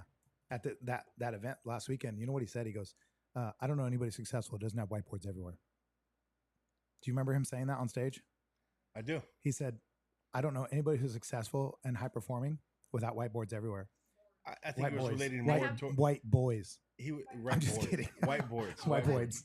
No. He was White- relating more towards sales, but whiteboards. yes, I remember But that still, comment. you need our brains can only think like realistically be focused on one singular topic at a time. And if you're trying to grow something, if you're trying to do something, you need to remember so many things simultaneously. And the only way to kind of trigger your brain to do that is through notes. You know, And it's it's funny. through is, whiteboards and it's through it's weird. cloud bubbles of thought. Well, it's through seeing something, Mhm. and so I've always dealt with whiteboards because I'm in sales. I do training all the Mhm. time. Yeah. My business at the Temperance property, it's a liquidation business. It has nothing to do with sales or whiteboards, even though they sell stuff, right? But I had them put up a whiteboard so they could put up when I talk to my brother. We go over the weekly agenda, what we need to get done. He's my training partner, so I see him every morning. I have right on the board so they could cross it out. Crossing it out is more important than writing it down. Mhm. Interesting. It's weird because every time you cross something out, being you finished it, it motivates you that much fucking better to get the next one done. And now you want to get the next one done. You want to cross out everything on the board so you could erase it and start over. And it's so weird how it works. It's just the way there's nothing worse than going home and not knowing what you accomplished at the end of the day. So Interesting. when you cross the items out, it gives you that accomplishment and it inspires you to get to the next one. Get to the Especially next when one. you're doing what we Yeah, were no, talking it's about, which important. is like the It's important. rotating train. It's Like important. if you always have things to do, it is really hard sometimes to take a step back and go, "Oh, look what I've accomplished." And it's hard, like you said, 100%. it's motivating to recognize what you have accomplished and doing so visually, where Yes, you can be like, "Oh yeah," yes. because there's still these other 150 things I want to get to, but I know that this week I did these 10, And let me I ask was you able this. to Let me erase ask you them this. and put up. the Would you next. not want your customers to see the whiteboard and see what got accomplished? Even if it's a weekly goal about money. No. Would you not want them to see that? Oh, I don't care. yes, I think it's 100%. great. Show them. Show them because Who- the who more they wants see to- it, then they think, oh, other people are into this, man. Like that's what I mean. So I worked at a wedding venue for a while. That's what I did is I sold Okay. wedding venue packages for quite some time, and obviously you have not just sales goals but other goals and other things to reach. And they walked right past it on our tour daily. And what it does in a lot of ways is it's almost its own type of where they're like, oh, well, if they're doing that well, they must be Yes. doing something right. And it's almost confirmation to Uh-huh. them that I'm doing business with winners, yeah. so it must be the place to do business. Mhm. Exactly. I used to get kickback when I would want to put my sales reps sales the success of the store. I want to put it on blast. I want everybody who walks in the door to see it. Mm-hmm. And I used to get kickback. Oh, Curtis, they can't know we're making that kind of. Why wouldn't they? Right. Everybody wants to work with winners. Why would they not want to see the success on the board? Mm-hmm. Nobody wants to work with a loser. It's just the way it fucking works. Mm-hmm. Losers. Yeah, it's just the way it works. Losers want to work with losers. That's it. Yeah, maybe the bitch and complain about shit. They want to find other people that they can just start complaining about their boss with. Yeah, Yeah, and you want to stay away from those people. 100% a whiteboard and task and being crossed out and goals being met and crossed out and new goals for everyone to see when they walk in the door, so they know it's a goal-oriented customer service professional shop. Interesting. Why not? Yes. Right. Yes, Exactly. 100. 100. Exactly. I dig that. I dig that because one thing I did learn, and I've said it here on the channel many a times, one thing I did learn, if you guys didn't notice, also Jess just appeared again. She'll be back. Is business. Business is exactly like having a family, right? Because I had a family way before I had a business. And what I noticed is it's exactly the same thing. You have people you need to lead. You have inventory. You have things you have to worry about. You have to file taxes. You have to be safe. You have to protect people. You have to look out for them. You have to train them, teach them. You want to lead them. Everybody has their different positions and roles. You need good people at every level, right? And the bottom is always going to bring down the top in most of things in life. But when it comes to leadership roles, the top has to be, you have to be the leader at the top. And if you're not, then the rest of it really falls apart. But I noticed that with business, that it's about family. It really is family. And number one is family, and businesses are all made up of what? One thing. They're only made up of one thing: people. And it's really weird to think this, because in today's modern world, again, a lot of people, I think they always see the likes and the subscribes and the comments and the DMs or the dollars, and they don't think human. They think the filter between you and the human is the likes and the DMs and the comments and the dollars. It's not. That's all people on the other side. And so business is the business of working with people. There is no other business. You don't work with machines. You don't work with fucking AI. You're never going to. It's always going to be people who pay you and people who betray you. I mean to rhyme there, but that's what it is. It's either people on your team or people against you. They have lovers or haters, or team members or players. Wow, I'm just a what am I doing? Fucking here? rapper. Dude. It's a white rapper. Fucking we got hell Eminem in the yeah. house. The next Dr. Seuss. You get in my face with that, I'll be. I love it. Okay, that's actually all of our questions for the night, which doesn't mean we have to end the episode. I would like to end the episode with more questions regarding you guys, because I've been doing this show for a long time, asking all the questions, interviewing people. So I'm going to do little 5-minute interviews real quick if you guys are cool with it. Yeah? Sound good? Yeah. Okay. I'm going to start with Ambergram, and I'm going to go to Curtis, and I'm going to end with the suspense of Jesse. I'm going to forget the questions by the time it gets around to me. I'm just warning everyone. Super cool. Have a drink. Okay, so Ambergram, I'm going to ask you a series of questions. Okay. If somebody were to walk into our business, I say our business, it's made up of the whole team, right? All people that we work with and our customers. Someone were to walk into our business, what's something you would like them to, what's an emotion you'd like it to elicit? And what's something you'd like to change, and why? Like, what's something that you want them to feel and experience, like something that means something to them, like what's their experience there? And then also, what is something you'd like to change so that other things can transpire, whatever it may be? Like, what do you like about it, and what do you want to change about it?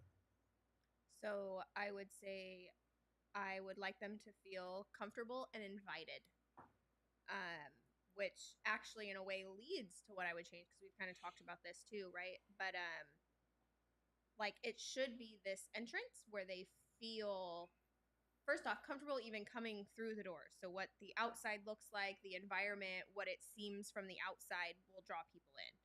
And then as they come in, they should feel invited, and like every single person there is in some level happy that that person just showed up, regardless of what it is.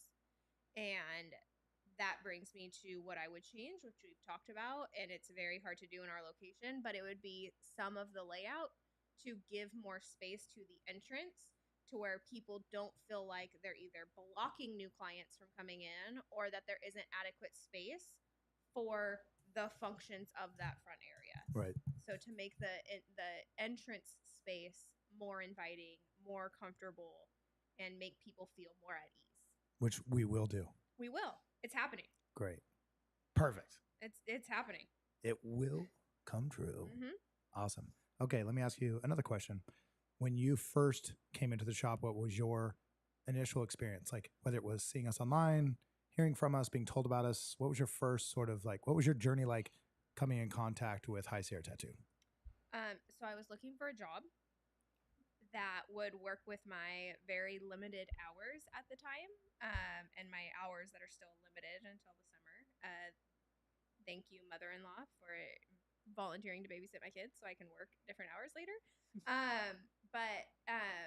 And it was one of those things where I saw it, and I know we even talked about this in the interview too, where I was like, a tattoo shop, like, I would probably fit in with those people a little bit better. Like, just my personality and the type of environment that I know I can provide in a space with which I feel a little bit more comfortable being myself. Where I don't necessarily have to show up in slacks, but still professional enough where, like, I'm not wearing sweats or, you know what I mean? Like, Not working from home. yeah, there was this space where it was like, I like the idea of getting out of the house. I like the idea of being around people. We know I like talking to people, but I also don't want to wear slacks and heels. Like, so a middle ground there. And then the, requirements that were listed. So I was like, I can do all those things. That's easy. Like, this is going to be an easy job, which also sounded nice at the time, having a newborn baby. And then, in all honesty, walking in, I was nervous. I mean, it's a job interview. So it's one of those things too where, like, I second guessed what I was wearing and how I sat in the chair and the amount of time I was sitting there waiting and all of these things where I was like, oh God, like, I'm doing something wrong. I must be doing something wrong because I'm sitting here waiting forever and that person got my job and I'm just sitting here awkwardly waiting for them to tell me no. And then the next thing I thought was, I saw Peach's face and was like, she looks really familiar, and I couldn't figure it out, and it took me a while to realize that I had already scheduled an appointment with Peach. Nice. Prior to ever applying for the job, never even realizing that was her shop, or that the shop she worked at. Just enjoyed her work and knew that what I was wanting would fit within her repertoire of work, and finally had, like, as I was waiting patiently for my interview, also didn't want to seem awkward that I was on my phone. So like, that's rude to be on your phone. But I had to know if it was her because I was making really awkward eyes at her and I felt really bad for it. And so I, like, pulled out my phone real quick while I was waiting and, like, looked up her Instagram and then was awkwardly like, are you Brittany? And she was like, yeah. And I was like, I actually have an appointment with you coming up. And she was like, really? And I was like, yeah. And then even during our interview, I was like, hey, if this doesn't work out, I'm still going to show up to my appointment. I promise you. Like, I'm not one of those people. No hard feelings. I get it. And so that was my whole... There were a lot of thoughts going through my head. That's exciting. Put it that way. I do have another really good follow-up question and our last question before we move on to... By the way, eventually we're going to also do this with Ashlyn. So Ashlyn, be prepared. Okay, so my follow-up question to that is going to be, what is the thing that's most exciting to you that you look forward to that we're doing at the shop together as a team? Growing it, making it bigger, making it better, making it a place that people want to be. That's cool. All right, let's do it. That's really cool. Let's do it. 2024 is the year. The year. We are fucking there, dude. We're doing it. Thank you, Abigail. I appreciate that tremendously. Okay, I'm going to go to Curtis. Curtis, I'm going to ask you a series of questions, give you a little 5-minute interview before we go around to then... actually, you know what? Then we'll do Jesse and then we'll do Ashlyn because we'll have them switch spots after we do Jesse. So, Curtis, I'm going to ask you a few questions. What is, in the last, let's say, the last phase... Did you write these questions down? No, these are just things I like to ask people. Off the top of your head? Yeah, because as a tattoo artist, I've been interviewing people for the last 20 years. Because I'm interested in human psyche. I'm interested in the human experience. I'm interested in me growing as a person. So I like to ask interview questions, essentially. I've been interviewing people for a really long time. Yeah. Like, what's your favorite color? What's your boyfriend's name? Do you have a cat? Boring. But I like to ask people a few questions. And actually, probably changed the way I'm going to ask these questions to you now that you reminded me. Because I like these questions so much, I'm just going to start there with you and almost treat you like you're a brand new client. And so I'm going to ask you a series of questions. All right. Number one, what is something that when you're doing it, so I'm actually changing how I formed it a few minutes ago. What is something that when you're doing it, you lose all track of time and you could keep doing it, never stop. And you have to remind yourself to stop, to eat, to sleep, to do that thing. It's just who you are. It sets your soul on fire. It's just who you are as a man. Training, sales training. When I'm doing my sales trainings, I lose track of time. So we do it on Sunday mornings because I'm passionate. Anything that you're passionate about, you lose track of fucking time, right? So when I'm doing my sales trainings and when I get the crowd interacting and we get into the moment, it's a 1 hour session. Everybody that comes there comes on their own time before work starts. So on Sundays, our shift starts at 10. We come in at 9. I get there about 8:30 to get things prepared. We usually get started early because the class is filled. You lose track of time. Somebody has to tell me, hey, Curtis, it's 10:20. The store's already open. Customers walk around the store. But when you get going, you get into the moment and people are talking the same language you're talking, the shit you're interested about, you lose track of time, man. You could just do it all day. You're talking your language. You know. That's it. It's what you're passionate about, you know. Okay, let me ask you another question. Do you have any hobbies? Yeah. Like to drink. Okay. I guess that's a hobby. No, I like to honestly, bro. I mean, I love making money. So I'm Ding, ding, ding. I'm constantly trying to find new ways to make money. Fucking hell yeah. And it's not even about the money. It's just what I love fucking doing. I like trying to find new ways to find new success. And that's all I think about. That's all I think about. That's cool. I'm really glad you said that because I do time to time find, especially around the female nature, the more feminine groups of people, that they're not typically as interested, as being so adamantly like focused on business development and money. At least not so logistically. They're more into it in like a fun, playful, sort of like adventurous way. And I lose that ability to remember that time to time. And so I have to remind myself the environment I'm in. And I noticed too, there's a huge response change from when I know I'm in the right crowd of where I should be, let's say, talking a little more logistically and a little more, let's say, emotionally or a little more imaginatively. And when I'm with you, Curtis, what is it? What are we playing? Curtis, when I'm with you. I some gay shit on that. I thought I was gonna say, "Oh yeah." Oh, yeah. I thought it was going to. It took forever. Can I retract that real quick? No, you can't retract it at all. Okay, let me retract that. Real quick. I didn't even get to finish. Now it just sounds super gay. Because I sound like I came off like an asshole right now. No, right? not at all. It's not just money. I like making money. Everybody likes making money, but it's not just money. You can't handle the truth. What does money represent? When you're making money and you find new ways to make money, what's that represent? Opportunity and time. And winning. Yeah. I like fucking winning. Yeah. I'm addicted to winning because it's not just the money. It's not just the money. Darn tootin'. The money helps, but the winning motivates you to keep finding new ways to fucking win over and over again. I agree. So that's what I like doing. I like winning. I dig that a lot. And I think that's what I was kind of talking about in regards to why we get along so well is I'm the same way. Like, dude, that's all we talk about when we're around. And it never winning, gets man. old. It's addicting. It's addicting like no other. You start talking about that kind of stuff in the wrong environment and people are like, they subtly let you know by saying something like almost snarky, but they just let you know and go, I know, I tried to, those things matter. But after a few minutes of talking about it, it's just one of those things. It's just, they'll say something stupid like, money isn't everything. Yes. You know, money don't make you happy. It's like, no, shut the fuck up. No, but money can buy the massage and the beverages and the house. Well, It can buy you a boat. And the cabin. That last 5 minutes of the massage is... When I hear somebody say money isn't everything or money don't make you happy, I know they've never been as broke as I've been. Yeah, that's true. They never slept on the fucking Roding Park on the floor. And maybe they've never broken into an empty apartment to sleep until somebody kicks you out. Because you know what I mean? Because money means you can provide when you for say the shit people like you that, love for. True. When you say shit like that, I know you've been sheltered and I know you've been taken care And of. And that's okay. Also selfish. That's though, okay. Too, like she's saying. Yeah. That's okay. It's one of the most selfish things. You haven't been where I've been. So, okay, maybe money don't make you happy because you haven't been where I've been. Well, okay? and like money provides for the people you love. Yes. How do you fucking help somebody when you're broke? How do you help your kids? How can you help somebody when you're broke? You can't. It's significantly harder. Yes. It is significantly more challenging. and you get the phone call, somebody needs you, Mm-hmm. and you can't help them Mm-hmm. because you only think about yourself. I have just enough for me to get by, but I don't have enough for you. Sorry.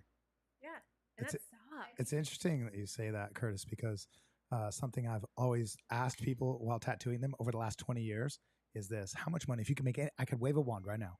This is remarkable. This is real life data that I have for like the last 20 years of what the average person typically says. And the number's not actually much different ever. Doesn't really matter who you're talking to. Very rarely. Matter of fact, Minda's one of the only persons who's ever broke the mold on this question, which was really remarkable. I was like, I did not expect this at all. So I asked this one simple question, and I'll ask you this, Curtis, because I want to know how you say this. I ask, if you can make any amount of money, and I'm a genie, I can do it right now. I'll grant this wish. Any amount of money every year, how much would it be?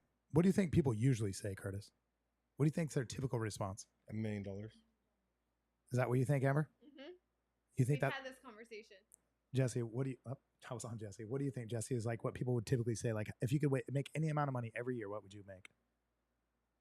Oh shoot, mine No- was so much lower than Now, everyone else. but not what you would want to make, but what do you think most people say they would want to make? Like, well, I tell them I'm a genie. I can make you any amount of money every single year. How much is They're it? gonna say max, like at least a couple million or something like that. So everybody kind of agrees that it's like a million, right? About $1 million a year, right? What's interesting is this is real. This is really my life's experience of asking these people these questions. They say, I don't need a lot. That's what they tell me. They go, I only need yes, 100 would be nice, but I only need like 40, 80 would be cool. They always do this weird, like, I'd be okay with 40, but 100 would be good. Something like that. And it was years ago, so it was more like 80 grand typically. I never got over $100,000 ever, except for once with asking Min. And I asked hundreds of people this. Now, again, it's my little closed environment. I'm working with people getting tattooed. Maybe there's something to say about that. I don't know. But what I'm saying is, by the way, you guys would never guess Minda's number yearly. $300,000. She was like, I want to make 300 grand a year. I'm like, you can do that. Actually, you can do that. I can teach you how. Mhm. But what's interesting is everybody always said low numbers. That's amazing. A year. It's They just said, yeah, that's what I want. I don't need much. No, I told them I'm a wizard and I give you any amount of money. And they would say, yeah, you can pick any number. And they would say, I just need to be comfortable. That's what they would say. And here's what's interesting about it. I would, at the end, let them elaborate. Yes. And I would ask them this. Were you only thinking about yourself? That's what I would ask them. When you thought about that number and what you needed, were you only thinking about yourself? And they're like, what do you mean? Exactly. So you didn't say. You know what I think? You know what I think right there, Joss? I think they're fucking lying. Oh, they are lying, guaranteed. I think if I was an actual wizard I think or lying. genie, I think that goes all the way back to the very first statement I said. yeah, people are afraid. People are afraid what other people think. 100%. So they said the answer that they think was politically correct. If they said, "Oh, I want to make an infinity amount of money. I want to make $1 million," they think that would make them sound like an asshole. So they say, "Oh, 80 is all I need to live comfortably," because they think that's the right answer. Pussies. Well, and Yes. it is a psychological thing. Like even with this thought experiment with which I have personally worked on and have seen other people work on too, is like this idea of if you were given this amount of money and each day it increases, let's say, and you knew all of your bills were paid and all of your needs were met, what would you do with the money? And it's this idea that if you start at a high number, people back away from it because it seems so far out there, so far-fetched, so out of reach that they can't even comprehend what they would do. They don't with that amount of identify money with it. because they It's true. don't think about it. Yeah. And when you approach someone with a question like that, like, well, if I could grant you any wish and you can make any amount of money, a lot of people's first response, which is definitely rooted in fear, is this idea of, well, it's impossible, right? Like it They really doesn't matter. don't think Like, it's actually they possible. don't think it's No, possible. they really don't. And to be able to break that, you have to, within this thought experiment that I worked on, right? Like you have to start small. So like day one, you have $1,000. All your bills are met, all your needs are met, everything that you could, like, this is like you were just gifted $1,000 and you don't have car payments, you don't have house payments, you don't have medical bills, whatever. That's a lot of money. What would you do with it? And then you grow it, right? So it's like on day two, now it's $20,000, and on day 3 it's $300,000, or whatever amount you need to be able to psychologically trick your brain essentially into thinking it's possible. And what you see with a lot of people is that their thought process around that amount of money significantly changes over time, even if you do it by small increments. So even if you start with $1,000, 2,000, 3,000, 4,000, and then it's like, okay, then, $1,000, people think, okay, well, I, whatever, I take a weekend trip, or I buy this thing that I've always wanted, that because I have bills I haven't yet. But then they get to, after a few months of doing it, now they're at, you were just gifted $100,000 and all of your bills and needs are met. What do you do with it? And then you kind of start to see people's brains react differently. Possibilities. And you can't just jump the gun. You can't go from 0 to a million with people if they're at 0 or 1 or 2, because they won't be responsive to it because it's so far away from them. They don't believe in themselves enough. Most people do not have. And I took a year once to do this deliberately. I put it on my whiteboard. This was my goal, was to develop an insane, sickening belief within myself about my own personal potential. Like, I wanted to, after that year, that's why I've told you guys this before, when people call me arrogant, which has happened a few times in the last couple of years. I'm really proud of it. He was so arrogant. He wouldn't even take his time away from his tattoo machine to talk to me. Exactly what he said. Read my Yelp. But to be called arrogant was really cool, because nobody would really have, I don't think, looked at me that way in the past, because I was too scared to be mean. I was trying to be nice and be the good guy and always play safe. And then I realized I'm just playing a game I'm just playing a small game, and I quit. And I'm like, I'm done. I'm gonna find a way every day to look in the mirror and be like, you're the fucking man, dude. You're it. You're the guy. You're the one. You're it. And I had to do that for a whole year, because at the time I was not at all in any place to believe in myself in any sort of significant way. And for a year I just did that. I was like, I'm done. I'm done thinking. I won't allow any other thought besides that I'm the fucking man right now. And a lot of people, of course, they would see that as being a certain way, right? Ignorant, arrogant, full of himself, selfish, whatever. I can guarantee you it's absolutely benefited my family, my community, and the people around me. No, without a shadow of a doubt. And it's hurt very few people in any significant way. Of course, some people will be a little bit touched by it, and I'm totally cool with that. But it's been awesome, too. It's such a cool experience. So what I'm saying is, when somebody asks you how much money you can make, if I was a genie, I'm like, all of it. I want to make it all. I'll take it all. As much, whatever my potential is, I'd like to have that. And I think of the same thing, like I'm going to ask Curtis this, because I didn't directly ask him yet. How much money would you like to make? What is the number that if I was a genie and I could wave this wand every year, this is your amount, you get it for the rest of your life? What is that number, Curtis? There's not a number. I have no idea. But more than you've been making? I want to make more because I want to continue to grow. Sure. But it's not about the money. The money is a byproduct of helping people. So I have to flip it on you, okay? Because it's not about the money no more. I have money now. But money helps you to quantify the effect. Yes, it will. So you understand. 100%. And the money will continue to grow because I'm continuing to grow. But how many fucking people can I help them make money they never thought possible? Because she's exactly right. Your mind is limited to what you think's available. And when you make a little bit more, and you get a little bit more, and you find new resources, and you find that there's more available, your mind expands. So I like helping people find that. And you know what happens? I make more fucking money. It's true. If you just look on how to the improve, more fucking people I help make money, the more I make. That's very true. So I think when people, the question, how many people can I help? I want to help millions of people. And I'm going to do that. I feel like it's my life mission now. I'm going to do that. I'm going to help millions of people, and I'm going to get more money than I could ever spend in return. That's good. I think a lot of people will get it rubbed wrong, where they think that money is the oogie boogie ugly sort of. Not if you do fucking good things with it. Not if you do good things with it. And that's what I mean. Most people think maliciously, I think, about it. So therefore, they are always going to be detached from it. Their mind's been trained that way. They have a negativity attached to it. Therefore, they're never, ever going to receive more of it. Their mind's been trained that way. What would you do with more money tomorrow? I could already tell you what you do. You may not even know, but I could tell you what you do because I know you. Okay. I want to know. What would I do? You would expand your shop. That's guaranteed. You would hire more people. You would help the people that are with you grow. You'd pay them more money. You would continue expanding. It's what happens when you're a giver and you receive more. Did you hear that giggle? Did you guys hear that? It's just how it works. Because what gives us pleasure? Helping other people. 100%. Yeah. So if you had more money, you would help more people. Yeah, That's what you do I with would do it. more. That's what you do with it. Of course, you'd buy some nice shit that you want. We all would. But you would also help more people. Guaranteed. I 100. totally believe that. And 100. so let me ask you one last question, Curtis. The guys that only want money, they all die broke. Okay. They all fucking go broke. They lose all their money every time. Because they're Every doing time. it for money, not for the result. Look at everybody who's won the lottery. I was just gonna say that. They're Yeah, all fucking all broke. broke. Yeah. And people that they focus lose helping it way others too fast. always live well. I agree. And well, I've heard before, I don't remember who said it.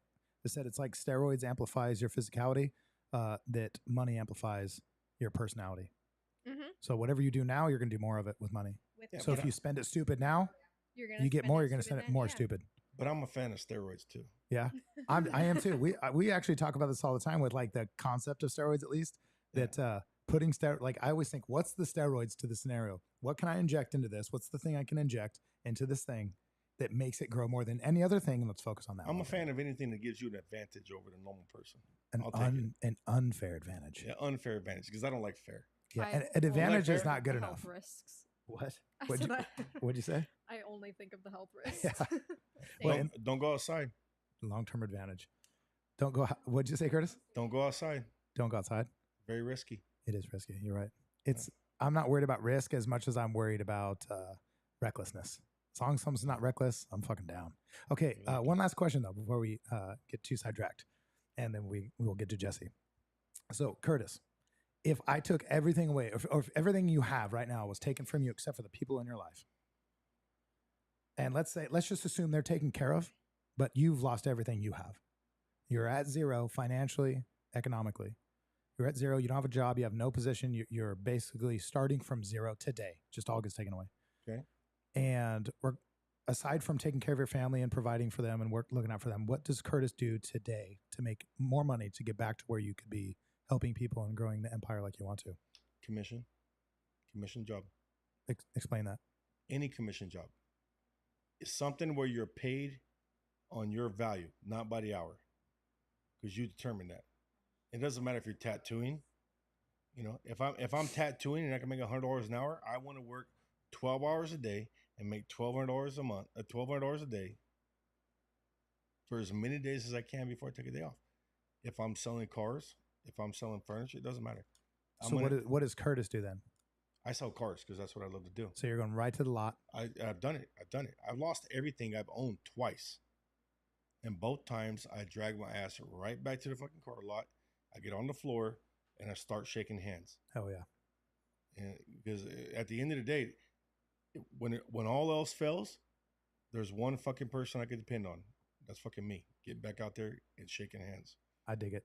And you do it all over again. That's awesome. As long as you're not afraid to fucking work, you always have a safety net. I don't know why the camera always likes to shut off on you, Curtis. I think it's because it's too much. It's that camera. It's weird. Because that happened to Jesse last time. Yeah. Super weird. Curtis, thanks for sharing that. I appreciate it.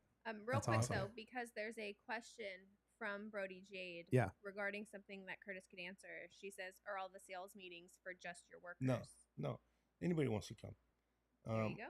I think Brody has my Instagram. If not, it's official Curtis Riggleman. Just DM me and I'll get you all the information. But I do sales training for anyone 3 times a month. Nice.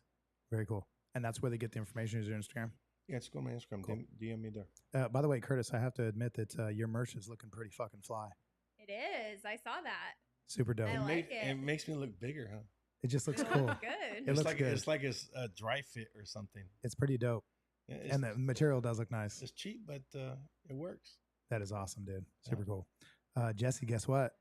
I like that hat. It's my time. It's your time, Jesse. Your time. See, you didn't even have to remember the questions because he's asking different ones. I So you're know. I'm gonna have to GDG. pass. I'm actually going to ask very similar questions. I'm going to start where we left off with Curtis. If I took everything away from you right now and you had to find a way to make money tomorrow, I took everything away. You don't have machines, you don't have tools, you don't have a car, you have nothing.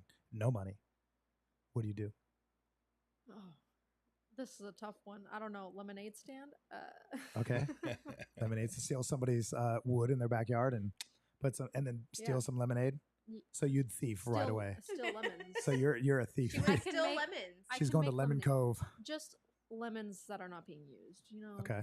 people that have citrus trees and just don't. Citrus, the citrus, extra citrus trees. People have extra citrus trees. An abundance of citrus. I don't know. Interesting. So what would you do? What would you do to generate money to get back to where you are now so that you can keep going? Hey, you're one of our team members, so I need to know, like, am I looking out here? Like, what am I, not to hide my lemons? What would you do? What would Jesse do to make Hide your money? lemons. No. Pass. No passing. No passing. Let me give you one hint. Well, let's be real too. Jesse's young. She's had a few careers in a professional environment, so she's not a stranger to this. But this is, you could say, one of the first times or the first time you've ever done this on your own, right? Where you're generating your own business, you're making your own money, you're handling your own customers, you're acquiring them, you're serving them, and you're maintaining them, right? This is the first thing in the tattoo industry. You're getting familiar with these types of environments, right? So how would you then make money right now if you need to? Think about what Curtis said. Well, and I lose my degree that I have, right? Sure. Yes. Okay. Yeah, I mean, okay, I've been watching a lot of Young Sheldon lately Okay. on Netflix, and just he goes around and he buys things from businesses that are going out of business and starts selling. Sales. Please the people, tell them what they want to hear, make money. Okay. So deposits for appointments, set up appointments. Oh, I thought you said I lose everything. Yeah, you do. I didn't say skill. I said money and your car and your tools. Yeah. Just start booking appointments. Just start booking appointments and put them a little bit far out so I can hopefully book enough appointments where I can get what I need, and then I can start working, start building, All right. start making money. Could you book a month's worth of appointments if you needed to? Figure out how to do that? Yeah. You could. And that would give you enough money if it was $100 a deposit Yeah. times 5 days, two a day. Yeah. Right? Start small, work my way up. So that's $1,000 a week in deposits. So am I doing the right math? $200 a day. So you can do about $1,000 a week in deposits for a month, right? And get $4,000 and get your shit back and start working. The reason I asked that and why it's such a fascinating question is because it's all about skill. It's not about talent. It's not about necessarily access. It's about the skill you've acquired along the way. Like Curtis said, he's gone to zero twice, and he's rebuilt back up because the skill's not getting taken from you. And it's the same thing with you. We could take you right to zero, but with your skills, you can come right back with it. So it's really about skill acquisition, right? And I think that that's super cool. Like Amber Graham, I would think that if I asked her this question, her actual response too would be not just get a job, but get some sort of service or sales job where it's off performance, and she would start making money immediately. Like, hey, let me help you with customer service. Let me get your numbers up in your business, and all I want is 10% of it. And then all of a sudden, people are like, dude, if you can get me more business, I will give you 10% of it. As long as it's new business you generate, not new business that is part of what we would get anyway. It's on top of that business. So that's a really smart way to see it. But I asked you that because you're new at the tattoo game to some degree. And so it's the way you think about every day you're at zero. Every day you wake up, you're at zero. That's how I see it. You're starting fresh. That's why I love Mondays, because it's like absolute zero. It's like a whole fucking new week. Some people hate it, but I love them. I love Mondays. I do too. Are you saying that? I don't work Mondays. Here we go. Okay, so I have a few more follow-up questions. Number one, and I'm sure people are wondering this, why tattooing? Because you were working previously before tattooing, right? You were working in the animal field?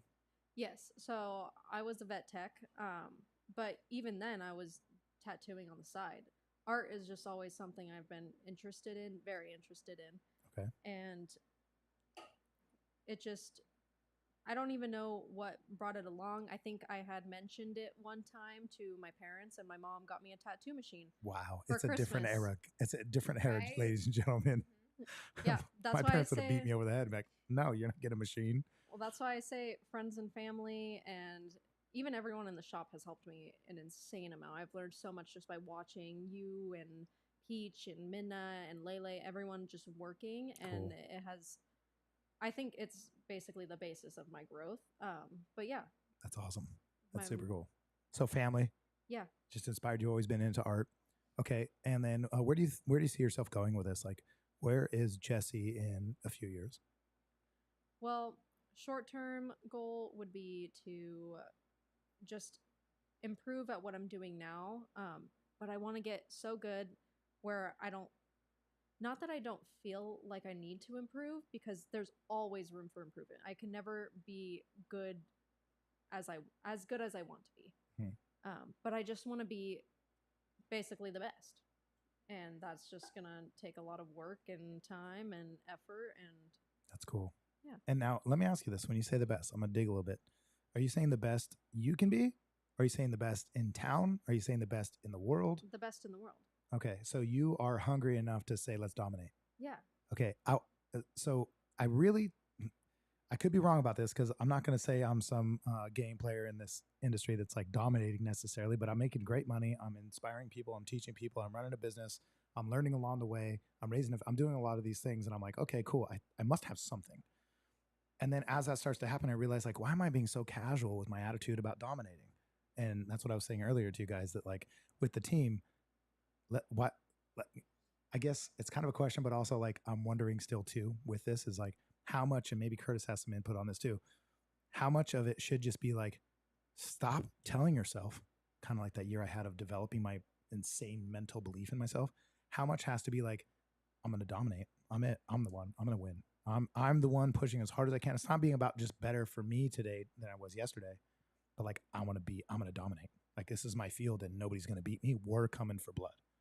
What do you think about that? Like in regards to like your attitude, how you feel, like your energy towards people, like how necessary do you think that is? Confident enough to chase it, humble enough to know you need to improve. That was perfect. Yeah.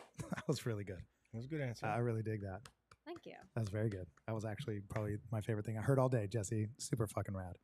So do you think that you have to have like some kind of almost, because I do believe this. I think if you really want to achieve something great, I think there has to be a level of you that people look at and think you're a little bit fucking crazy or a lot crazy. Yeah. Yeah. Mm-hmm. You guys believe that too? You need those looks. Like people are like, dude, just get a job. What are you doing? Yeah. Like, what are you doing right now? Get a job and stay safe. And you're like, I'm coming for fucking blood. Like, take it all, rip my head off. I'm gonna get you. I'm gonna get you. I'm gonna get rich too. In the meantime, Curtis, what do you think about that? Which particular part? So about the attitude, because like I think to myself, for example, we're all in our own little overly developed comfort spaces with our boundaries deeply rooted. I think that we all, as adults, have become this almost seemingly finite person. Like you are now where you are going to be. So if you're a developer, if you're a learner, if you're a changer, if you're a grower, that's what you're going to keep doing. If you're a loser, if you're a complainer, if you're a whiner, if you're a brat, if you're fat, if you're lazy, if you're broke, you're going to keep doing that. And that seems to me to be very true. So if you don't want to be where you are and you want vastly different responses, let's say you're a grower or a changer, or you're just you're just interested in it, like you're curious. Either way, I truly believe you have to develop an insane work ethic, an insane belief within yourself. And I think you got to get a little bit fucking nuts. I think you have to go, oh man, I haven't gone to the gym. I know you should. You have to become obsessed. Yes. So describe to me then what that looks like physically. What does obsessed look like? Let's say you're sitting in a room, you decided I'm done making 100, 200, 300 or $1 million a year. I'm fucking over it.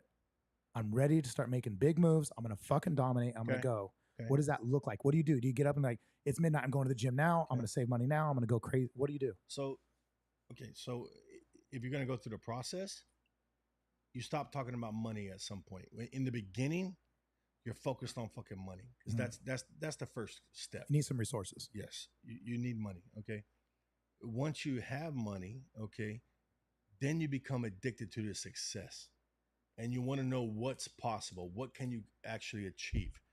And then you start inspiring people, and you become addicted to helping other people grow along with you. And then, for speaking for myself, you become addicted to helping others. You see other people that where you were, and you know you can help them and you can pull them up. Okay. And then you start wanting to help other people and you want to pull them up. So there's stages to it. And then you get inspired by different things. When I do a training and I'm in a room with 100 people, and I feel good because I know I'm inspiring all these people, and I know they all look up to me, but they don't know I look up to them, and I see them, and I see versions of myself in different stages, and that inspires me. So we're feeling off of each other, but they don't know it. Interesting. And the money becomes a byproduct. You know, you end up at some there's a stage where you don't have to worry about the money, and that becomes a byproduct of the work. And then you go to events like we went through this weekend, and I look at like Andy Elliott, and I find flaws in his game that I'm better at, and then I find inspiration in his game that I need improvement at, and I start identifying those. So when we go to these events, we're looking at two different things. You're looking at one stage of it, I'm looking at another stage of it. We're just in different parts in our growth, right? And then one of the things I wrote down that I look at, because I look at him and I know he don't fucking shut off. And one of the things I wrote down, I said, can I outwork Andy Elliott? And I just wrote that down because it's a question I got to ask myself. You know, I work a lot now. I don't go to bed till 9 o'clock, but I don't stop working till 9 o'clock. Right. And I go, does this motherfucker work till 11 and get up earlier than I do? I don't know. Right. So there's not, here's the thing. There's not an answer to There's your no question. end. There's no answer. Yeah. There's no end. Every time you get a little bit further, you push the bar a little bit more. And the things that used to inspire you and that used to be your goals, those change. Absolutely. You know, and everybody wants to get rich. Everybody wants to make $1 million till you have it, and you realize it's not as much money as you thought. And then pretty soon you don't have to worry about the money, and something else inspires you. The success inspires you. Helping people inspires you. It's weird how it works, man, but it's growth in stages. Right. I totally agree. Actually, It's strange how it works. I think that I really do think, in the end, to get very specific, I think that when it comes to success, which is oftentimes measured, and again, the reason why we like fitness and money a lot of times is because you can quantify it. It's a measurement. Yeah, 100%. It's a measurement. So you can see the number, you can see the weight, you can see how much you lift, how much you lost, how much body fat you have. Yeah. But also too, I think that what's really interesting about it, and if you guys didn't notice that Jesse just turned into Ash and Ashley turned into Jesse. So I think what is actually interesting about that is I really think if you just do this one simple thing, I think all of those problems get really, they become very small and very resolvable, if not quickly resolved, by just asking for guidance. Because you ain't it, and you are not we as individuals are not the one running this fucking show. This is not our plan. This whole universe is happening without us, with or without us. So I think a lot of times just by asking for guidance and just knowing that something else is in control of this and it ain't you, and asking for guidance from that, you know, whether you call it your higher power, your God, or your Father, or whatever. Yeah. And so what I find is that when I move out of my own way and ask for guidance, that's when it's revealed to me, and I'm like, wow, that's so. Here's what that does for me. Here's what that does for me. When I ask for guidance, when I speak, okay, we're talking about God here now, right? When I pray, when I talk to God, it's about taking my stress away. If I acknowledge that I have no control, wherever you want me to go, just guide me and I'll go. That takes the anxiety away. Right. Absolutely. That's a reward for it. Yes. I do that to relieve my anxiety because I get anxiety like anybody else, right? I have a lot on my plate. As far as growth, I've learned the more I give, the more I receive. 100%. It's just how it works. And I do think it's disproportional. I think you give a little, you get a lot. I think if you, I really do. I think it's true. It's weird how it works. I've never heard that When word. you focus It's fun, on, A lot. when you focus on being a giver, you get what you want in return. Yeah. The more you give, the more you get. I do think there are people, though, that are genuinely more inclined to give than others. I don't think there's people. I think it's really hard for some people to. You can't be in the mindset of a giver unless you're a giver. Possibly. And so I think that might be part of it. And you find those people always struggling. You find those people always complaining about how things are, how society's always fucking them over in some way, shape, or form. And you find people that are willing to that focus on giving and helping are generally more happy. Yeah, that's true. And I meant that as a way to like give credit to yourself more so, right? Like, you know what I mean? You are a giver in spirit, and so therefore, this is what you would choose to do with your time, and I think that's a beautiful thing. Yeah, I think everybody in this room is because you wouldn't be here right now if you weren't a giver. Right. Josh asked you to come be on the show. This is taking your time. You could be doing anything else. You could have made any excuse that would have worked, and then nobody would have thought anything less. Only you would know, right? I mean, it's just how it works. And when people that care about each other are around people, things magically, beautiful things happen. they just magically, organically fucking happen. Mm-hmm. It's just how it works. It's amazing. Ambergram just likes the high noons. I'm just kidding. Ambergram is like she's a philosopher. She is. Mm-hmm. She's incredibly philosophical. Yes.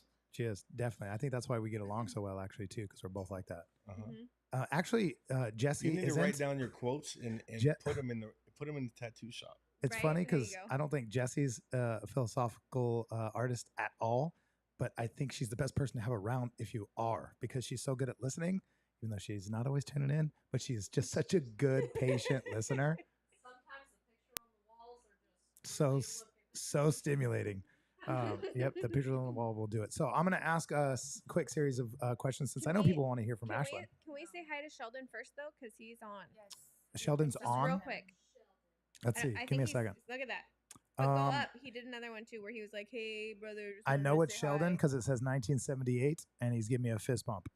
Big Daddy Bear's on. What's up, Big Daddy Bear? Hopefully you are still on. It's been Right a little there. bit. See, what's up, brother? Oh, he's calling me a sexy mother effer. Of course. And Of then course. I like that Brody said, we said his name 4 times and he appeared. That's fun. Sheldon, if you're still here, what's up, my man? I hope all is well. Hope life is good. I'm sure everybody misses you. And yeah, you get called out on the show all the time. Everybody's like, where the fuck is Sheldon? I'm still asking the same question. Natalie says, being of service makes me so happy. Sheldon's in the shower. Thank you, Marcy. This is his mother. So thank you for that. Hi, Sheldon's mom. Marcy, if you could do me a favor and knock on the door and just tell him that the whole Artistic Freedom family is saying hello. Just do that if you can. If you're in bed, don't do that. Don't disrupt your nice relaxing evening. Okay, so Sheldon's in the shower. Now that we got that out of the way, what's up, Sheldon? I'm gonna go ahead and get this mic close to Ashlyn, and for the first time, you guys are gonna hear from her. Technically, I'm gonna ask her a series of questions. So, Ashlyn, are you ready? No. Okay, so get as close to the mic as you feel comfortable because we need to be able to hear you, and don't be afraid of it. I'm gonna ask you one very first direct question because you know me more than anybody else in this room. Okay. So I'm gonna talk about me for a minute. Surprising. Right? I'm glad she says that, so it's not always about me. Out of the time you've known me, in regards to my business and what I've been doing, what has been something that you've seen me do that is like the biggest leaps and bounds, like regarding my development as a tattoo artist or a business owner or whatever? All around, like just anything. Like something that stands out that's like, that's different. That's changed. There's a few things. I mean, obviously your work. Come on. Yes. Okay. 20 Yes, my years work is ago, definitely you said, let me better. sleeve you, and I said, hell no. And she was not wrong for saying that. And here we are. She waited. This chick is smart. She waited like 20 years to get tattooed by me. I did. It's like, let's get him good first. Well, I waited 10 years for my first one, and then another 10 years for the sleeve. I like it. I asked her about me. She talked about her. Perfect. No, I'm talking about your work. I'm just kidding. So yeah, so obviously your work has come a long way. Your brother's arms. Yeah, my two, Jesus. two of my brothers actually have some Yeah. some progress. And your mom. Yeah, they all have something for you to look back on to see where you came from. Thank you.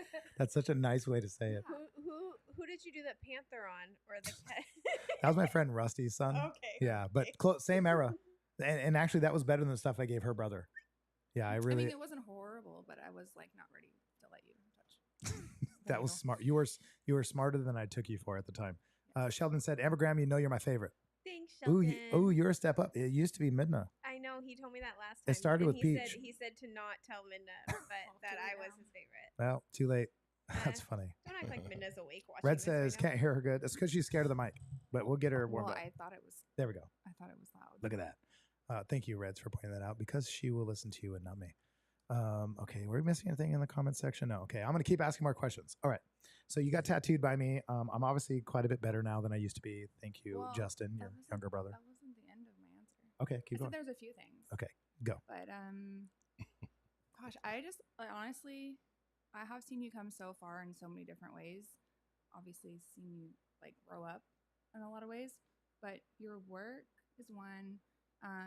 You're just so excited about like every goal and step that you meet, and like you went from a shack in the You can say backyard. it. Yeah. Well, a studio apartment, and then like when I met you, and then a little shack in your backyard, which nobody cared because your work Yeah, nobody. delivered. It Like, really didn't bother it too many wasn't people. like they were getting some janky, dirty tattoo in your backyard. Like it Right. was legit. And to where you are now, and then growing, and obviously, like I know you're going even further, like without a doubt. Good. I like that. I appreciate that because you have known me for a very. We were kids. Yeah, and the comment I made earlier about you being shop daddy is because I like you tell me like I'm so excited like about Amber like da da da da da and like Jesse like she's caught on so fast, like he tells me like all these stories about you guys, and like he's so excited about it. That's cool. I dig that because it is fun. It's like the best part actually of my He's business. not like, oh my god, I'm making so much money and like blah blah blah blah. Like he's excited about everything as a whole. Super cool. That's awesome. Okay, more questions. Why did you get tattooed? I mean, it took you so long. You had zero, and then you just one day got tattooed. And I tried to talk her out of it, just to let you guys know. I don't know what that's worth, not but true. I did try to talk you out of it. When you were newer, you did not try to. You tried to No, when I was young, I was like, screw it. You were like, let me have your arm, but I was like, no. But yeah, when 10 years ago, he did try to tattoo me. He did try to talk me out of it because he's like, there's not a lot of. I was 31 when I got my first tattoo. He's like, there's not a lot of girls your age that don't have tattoos. And then I was like, you should probably stay that way. That was my. But you Yeah. know what? Do you? I've only known you since you were 5. So I got one on my foot. That was a small one, and then this happened 2 years ago.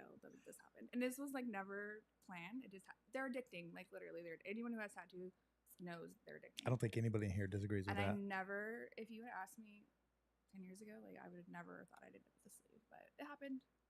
I love it. I get compliments on it all the time. It's like a walking business card for him, for sure. Okay, I have another question for you. I have technically 2 more. I'll ask them both right now so you can think about them ahead of time and people know what to expect, but we'll do them one at a time. So one is, what do you think about the team? Right on the spot, half of them are here. But what do you think about the team? Because I already know the answers, but I want you to tell people what you think about the team. And then after that, also in regards to your experience, like with the shop and stuff, like why do you participate so much in helping us, supporting us, and whether it's events or the shop or anytime we need something, you're always so supportive and helpful. So what do you think about the team, and why are you so helpful and supportive for our mission and our team? I mean, I think that kind of bounces off your other questions. One, like you're one of my close friends, so you support your friend in any way you can. So if he's like, hey, I need you for this event, like, hey, can you fill in last minute for whatever, like, sure, if I'm free, yeah, absolutely.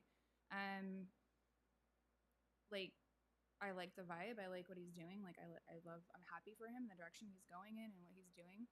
So it's hard not to want to be a part of something that you like, or that you see is going in a good direction. Let's see. There's been a few. I mean, I've been around the shop since it opened, so I think Peach is the only one that was there from opening, right? Mm-hmm. Yeah, she was there after 3 months of us opening. Or like from the beginning. Pretty much right away, yeah. But yeah, so I've gotten to know some of them more than others, but I think right now you actually have a pretty solid team. I haven't known Jessie as long, but I have worked a few events with her, and I love her already. She's awesome. She's so easy to like. Yeah, instantly. Like I just remember telling you, like, she's the cutest thing ever. Like, she's so cute. And it's weird because she was the one I was the most reluctant with. Oh. It's really weird. I mean, I'm just being honest. That full transparency. Hey, we love honesty. Yeah. So, who else? Peachy, I love her. Like, she's the only person that's tattooed me besides you. Oh yeah, that's true. So far. We'll see where that goes. I think I'm done. She thinks. I'm done. She thinks she's done. And then let me ask you this cliche question, but I want to know, what is the tattoo that you've gotten that was the most painful, and which one's your favorite? Most painful. I would definitely say this part right here, the wrist. Yeah. That was the only part that I was like, oh my gosh. And then, and it's not, there's nothing there. It's a negative space. No. Well, I mean, yes, there is. Where's the camera? There's the Yeah, you can barely see it. Yeah. So there's it, but it's the space around it, and it caught me off guard Yeah, it is very surprisingly because sharp. like this tattoo here, like I remember sleeping through a lot of it. Like even I have my sternum tattooed. That wasn't as bad. Yeah, definitely a hot spot. Like cussing. Yeah, it was terrible. But it was really short, so it wasn't bad. The rest of my arm was okay. This part was a little fun, tender. The armpit area is definitely I say electric feeling. Like it feels very electrical. I don't know. I think that too. Anytime you get to the armpits or the bendies, it feels very like you're getting shocked. Yeah, it's just a different sensation for sure. The elbow actually was like, why do I want to laugh right now. It's funny the bone. funny bone. Like it literally makes you want to giggle. Do you guys have your elbows done? No. Oh, the day will come. I will say though, it wasn't as bad as I thought it was going to be. I was like, okay, this one's gonna hurt, but I was started laughing. And then my foot, like you touched up my foot, and I was telling Curtis earlier, like the initial tattoo didn't hurt.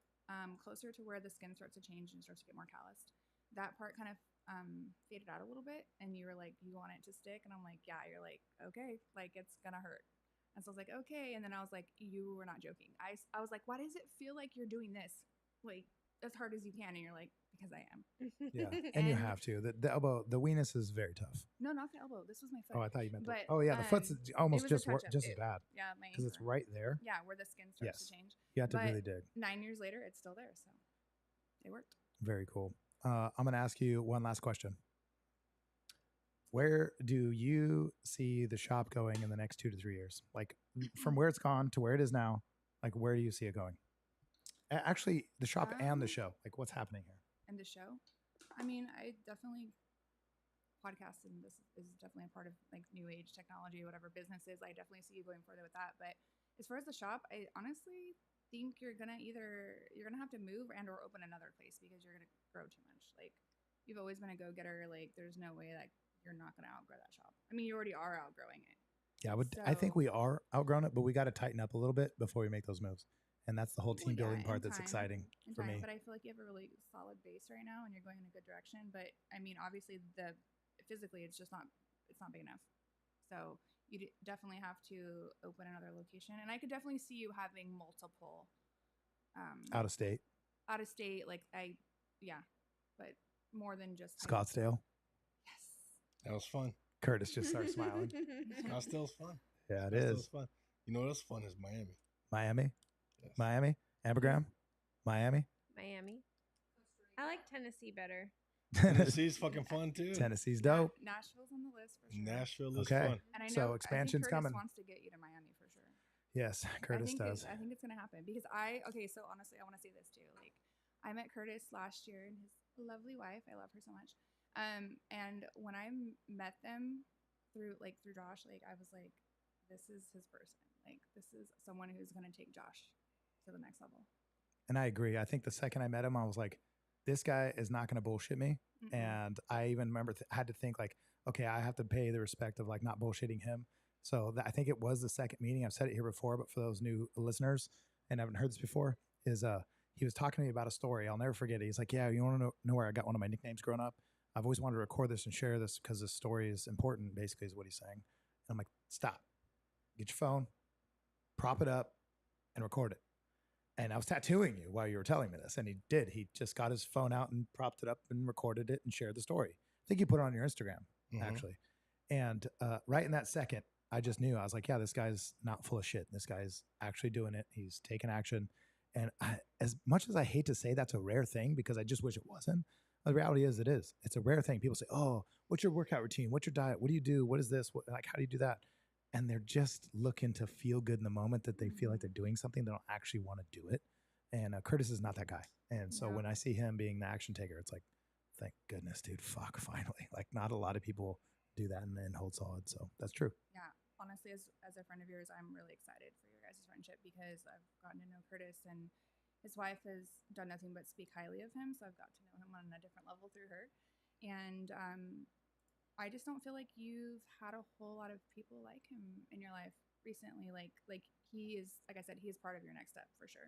Yeah, I would also say this too, just to be honest and fair. I also think that a lot of it is too that you're going to find people at your level And so Mhm. as you level up, you'll find new people. And yeah, you got there. So And and then here came Curtis. And I think that, like I've said this a lot on here, that everybody, and especially like with apprentices and people new to an industry or new to business, it's really important to know it's new to life in general, or just getting started with actually putting their life together at any age.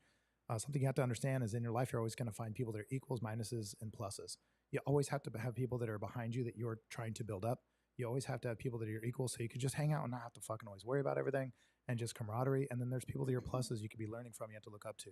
If you do not have that, you're really just you're a two-legged stool that's supposed to be a three-legged stool. You're not going to stand, and you're definitely not going to stand very well. So not going to make it to the next level. yeah, you're not, and that's a hard one because we've heard this a lot. I know Curtis has heard this a lot with some of the people we both listen to.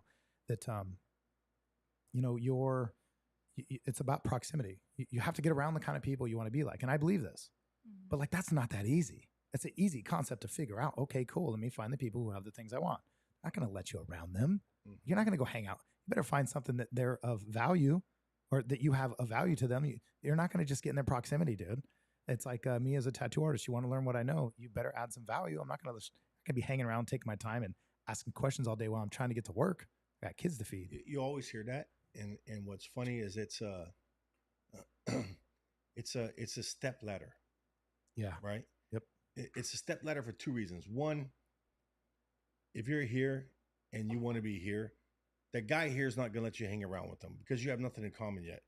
And on top of that, you would not have anything in common with him. So even if he did let you be around him, you'd be so uncomfortable that it wouldn't last long anyway. Right. But you'll go here, and then you go here, and then you go here. And it doesn't mean that you ditch the people here, right? Because they're going to grow along with you anyway. Right. And they're still watching. It's a step ladder. Absolutely. Everything's a step ladder. It just, very cool.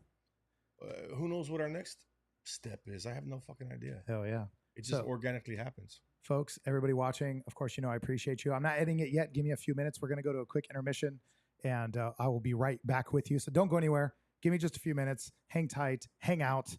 Get real. Get fun. And get freaky. I don't know. Get spicy in the comments section. You guys know what to do. You keep each other company. We'll be right back.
What is up, freaks? Episode 99 commencing.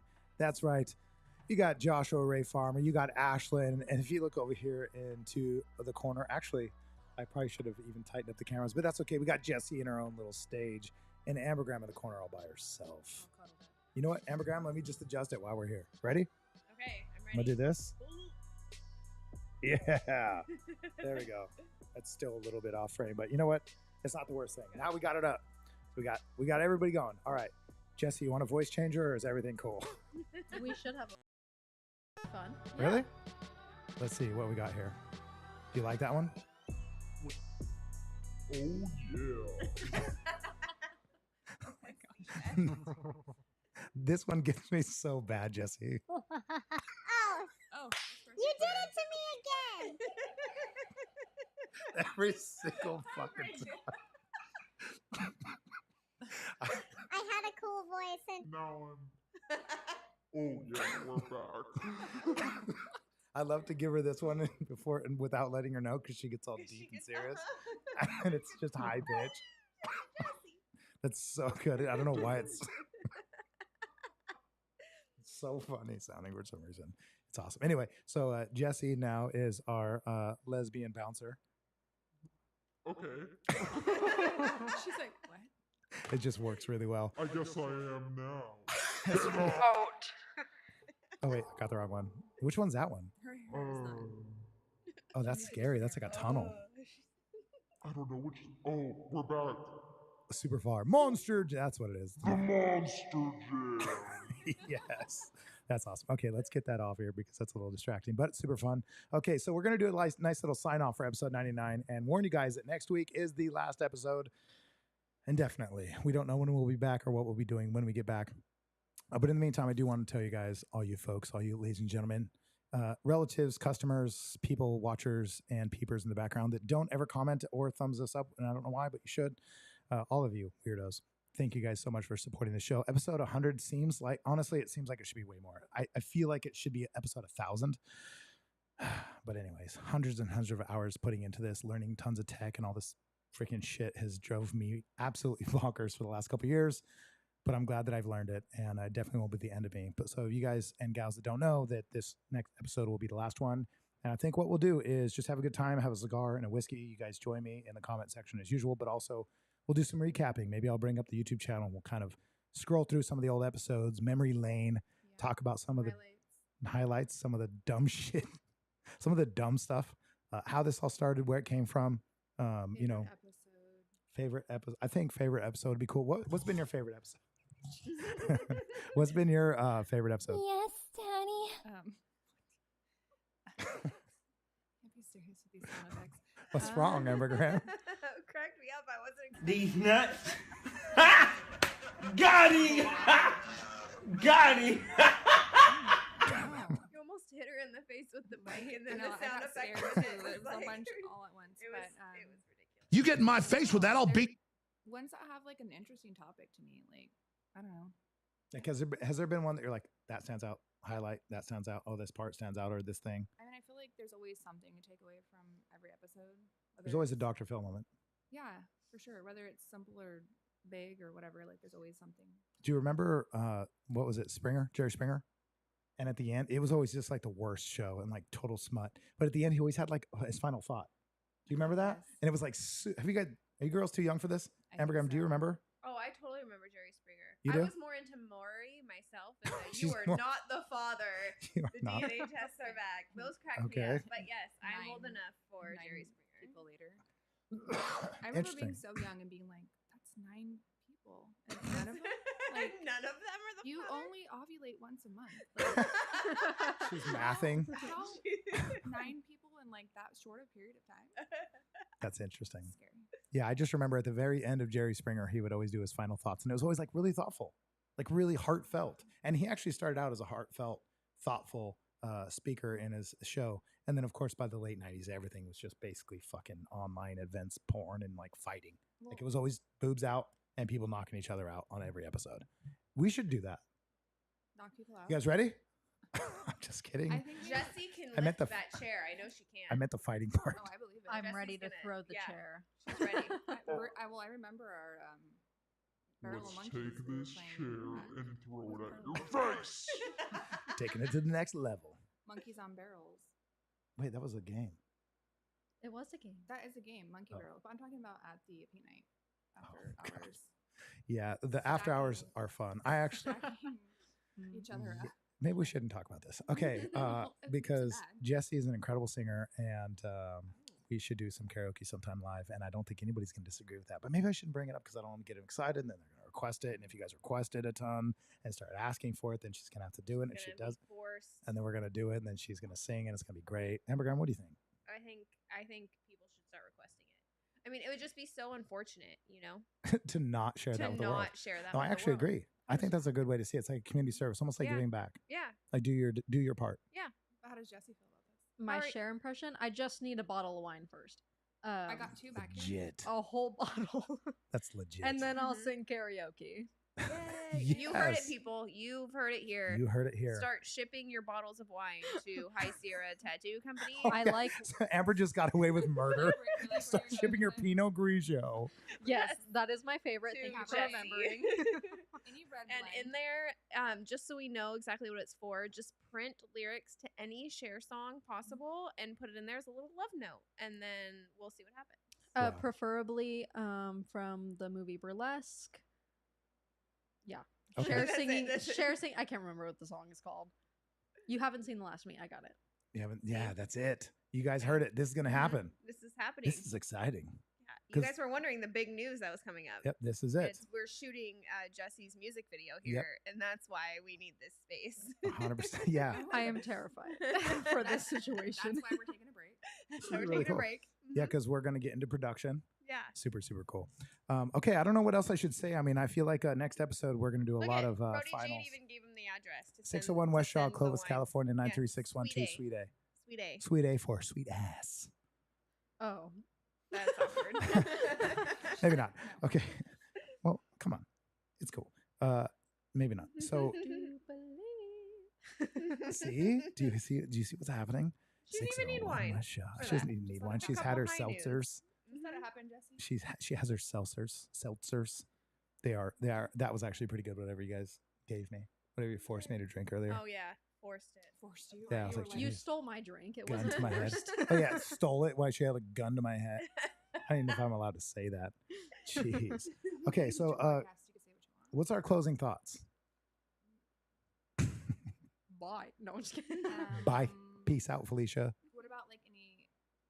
I mean, do you have a solid like topic or a solid idea what you're doing for the 100th episode? I think the 100th episode simply should just be a recap and sort of like talk about where this all developed, where it's going. And what I like to mention too, even now, I'll take the time just for a second to say, it is made up of people, the people that have joined me in this room, all the awesome people who I've had as guests in the past, all the people I'll have in the future. And then of course, everybody that watches this, otherwise this show would just be me talking to cameras in a room, which is really weird. Trust me, I've done it and it's very weird and it's actually incredibly hard to do. So thank you guys for being part of this. On all ends of it. So it's really cool. It's super awesome, and it's going to be fun to see what the future holds, no doubt. I hope that in the end, what people get out of this is learn a little bit about us, our business, our team, but also a little bit about yourself through us, right? It's always nice to see people who are honest and truthful and raw as artists and creative people and team leaders and just business owners ourselves. It's really cool to just be us and not feel pressured of saying, oh, if I work for this corporation and I say this one thing, I'm going to be really worried about it, or they're going to look at me wrong, or if I do this, we don't have that cap. Like we're tattoo artists and piercers and creative people, so we can like talk about whatever we want with our customers for the most part, right? We're all pretty tactful, but most of us, and for the most part, we really get to live in a world we create for ourselves, and I think that's unique because most people don't have that opportunity or privilege, and it is very much a privilege. So I like to share that with people best I can. You don't always have to agree, and you won't always agree with me. If you did, that would be really weird to agree with me in every way. I've never met one person in this world, the man I look up to the most, my own father. I've never agreed with everything he says, most of it, but not everything. And that's just how I like to see it, that if we can all add to each other in some form or fashion, I think then it's worth it. And I hope that that's what everybody on all ends of this gets out of it. That's my Dr. Phil moment. How about you, Ashlyn? Oh, what I think people get out of it? I mean, I think it's Does it look aggressive from over there? Yeah. It looks like you're about She to keeps drop moving the further microphone. back. I know. Why do you Trying to keep backing up. Come forward. Come here, though. Come, I was just gonna say that. Come hither. Come I feel like hither. it's Don't be blocking my shy. face. Well, that's fine too. What was the question again? Oh my gosh. I don't remember. Sign off notes. What do you Yes. have to tell people? No, just- what well, do the you? podcast in general, I think is what we're kind of talking about. Yeah. I feel like it's a great way to, like you said, like there's different ways of doing things, and people can relate. Maybe think, oh, well, hey, like I can relate to them, or you get ideas, or I think also too, like when you learn things, you want to share them, and so you're sharing a lot of things that you've learned, that you've gone through, and I don't know, all kinds of stuff. I think the thing I've gotten out of the most as an individual is just the ability to share, public speak, and with a lot more fluidity. Like I feel a lot more concise. Over the last couple of years of doing this, my thought stream, without having to worry about the cameras and what people think of me and all the pressures that come upon it, and like entertaining and the right questions and sweating because I'm like, oh, this guy was talking for 5 minutes and I wasn't even listening. I was thinking about the next question, and then he looks at me for like a response, and I'm like, yeah, I don't know, like holy shit, this is really embarrassing.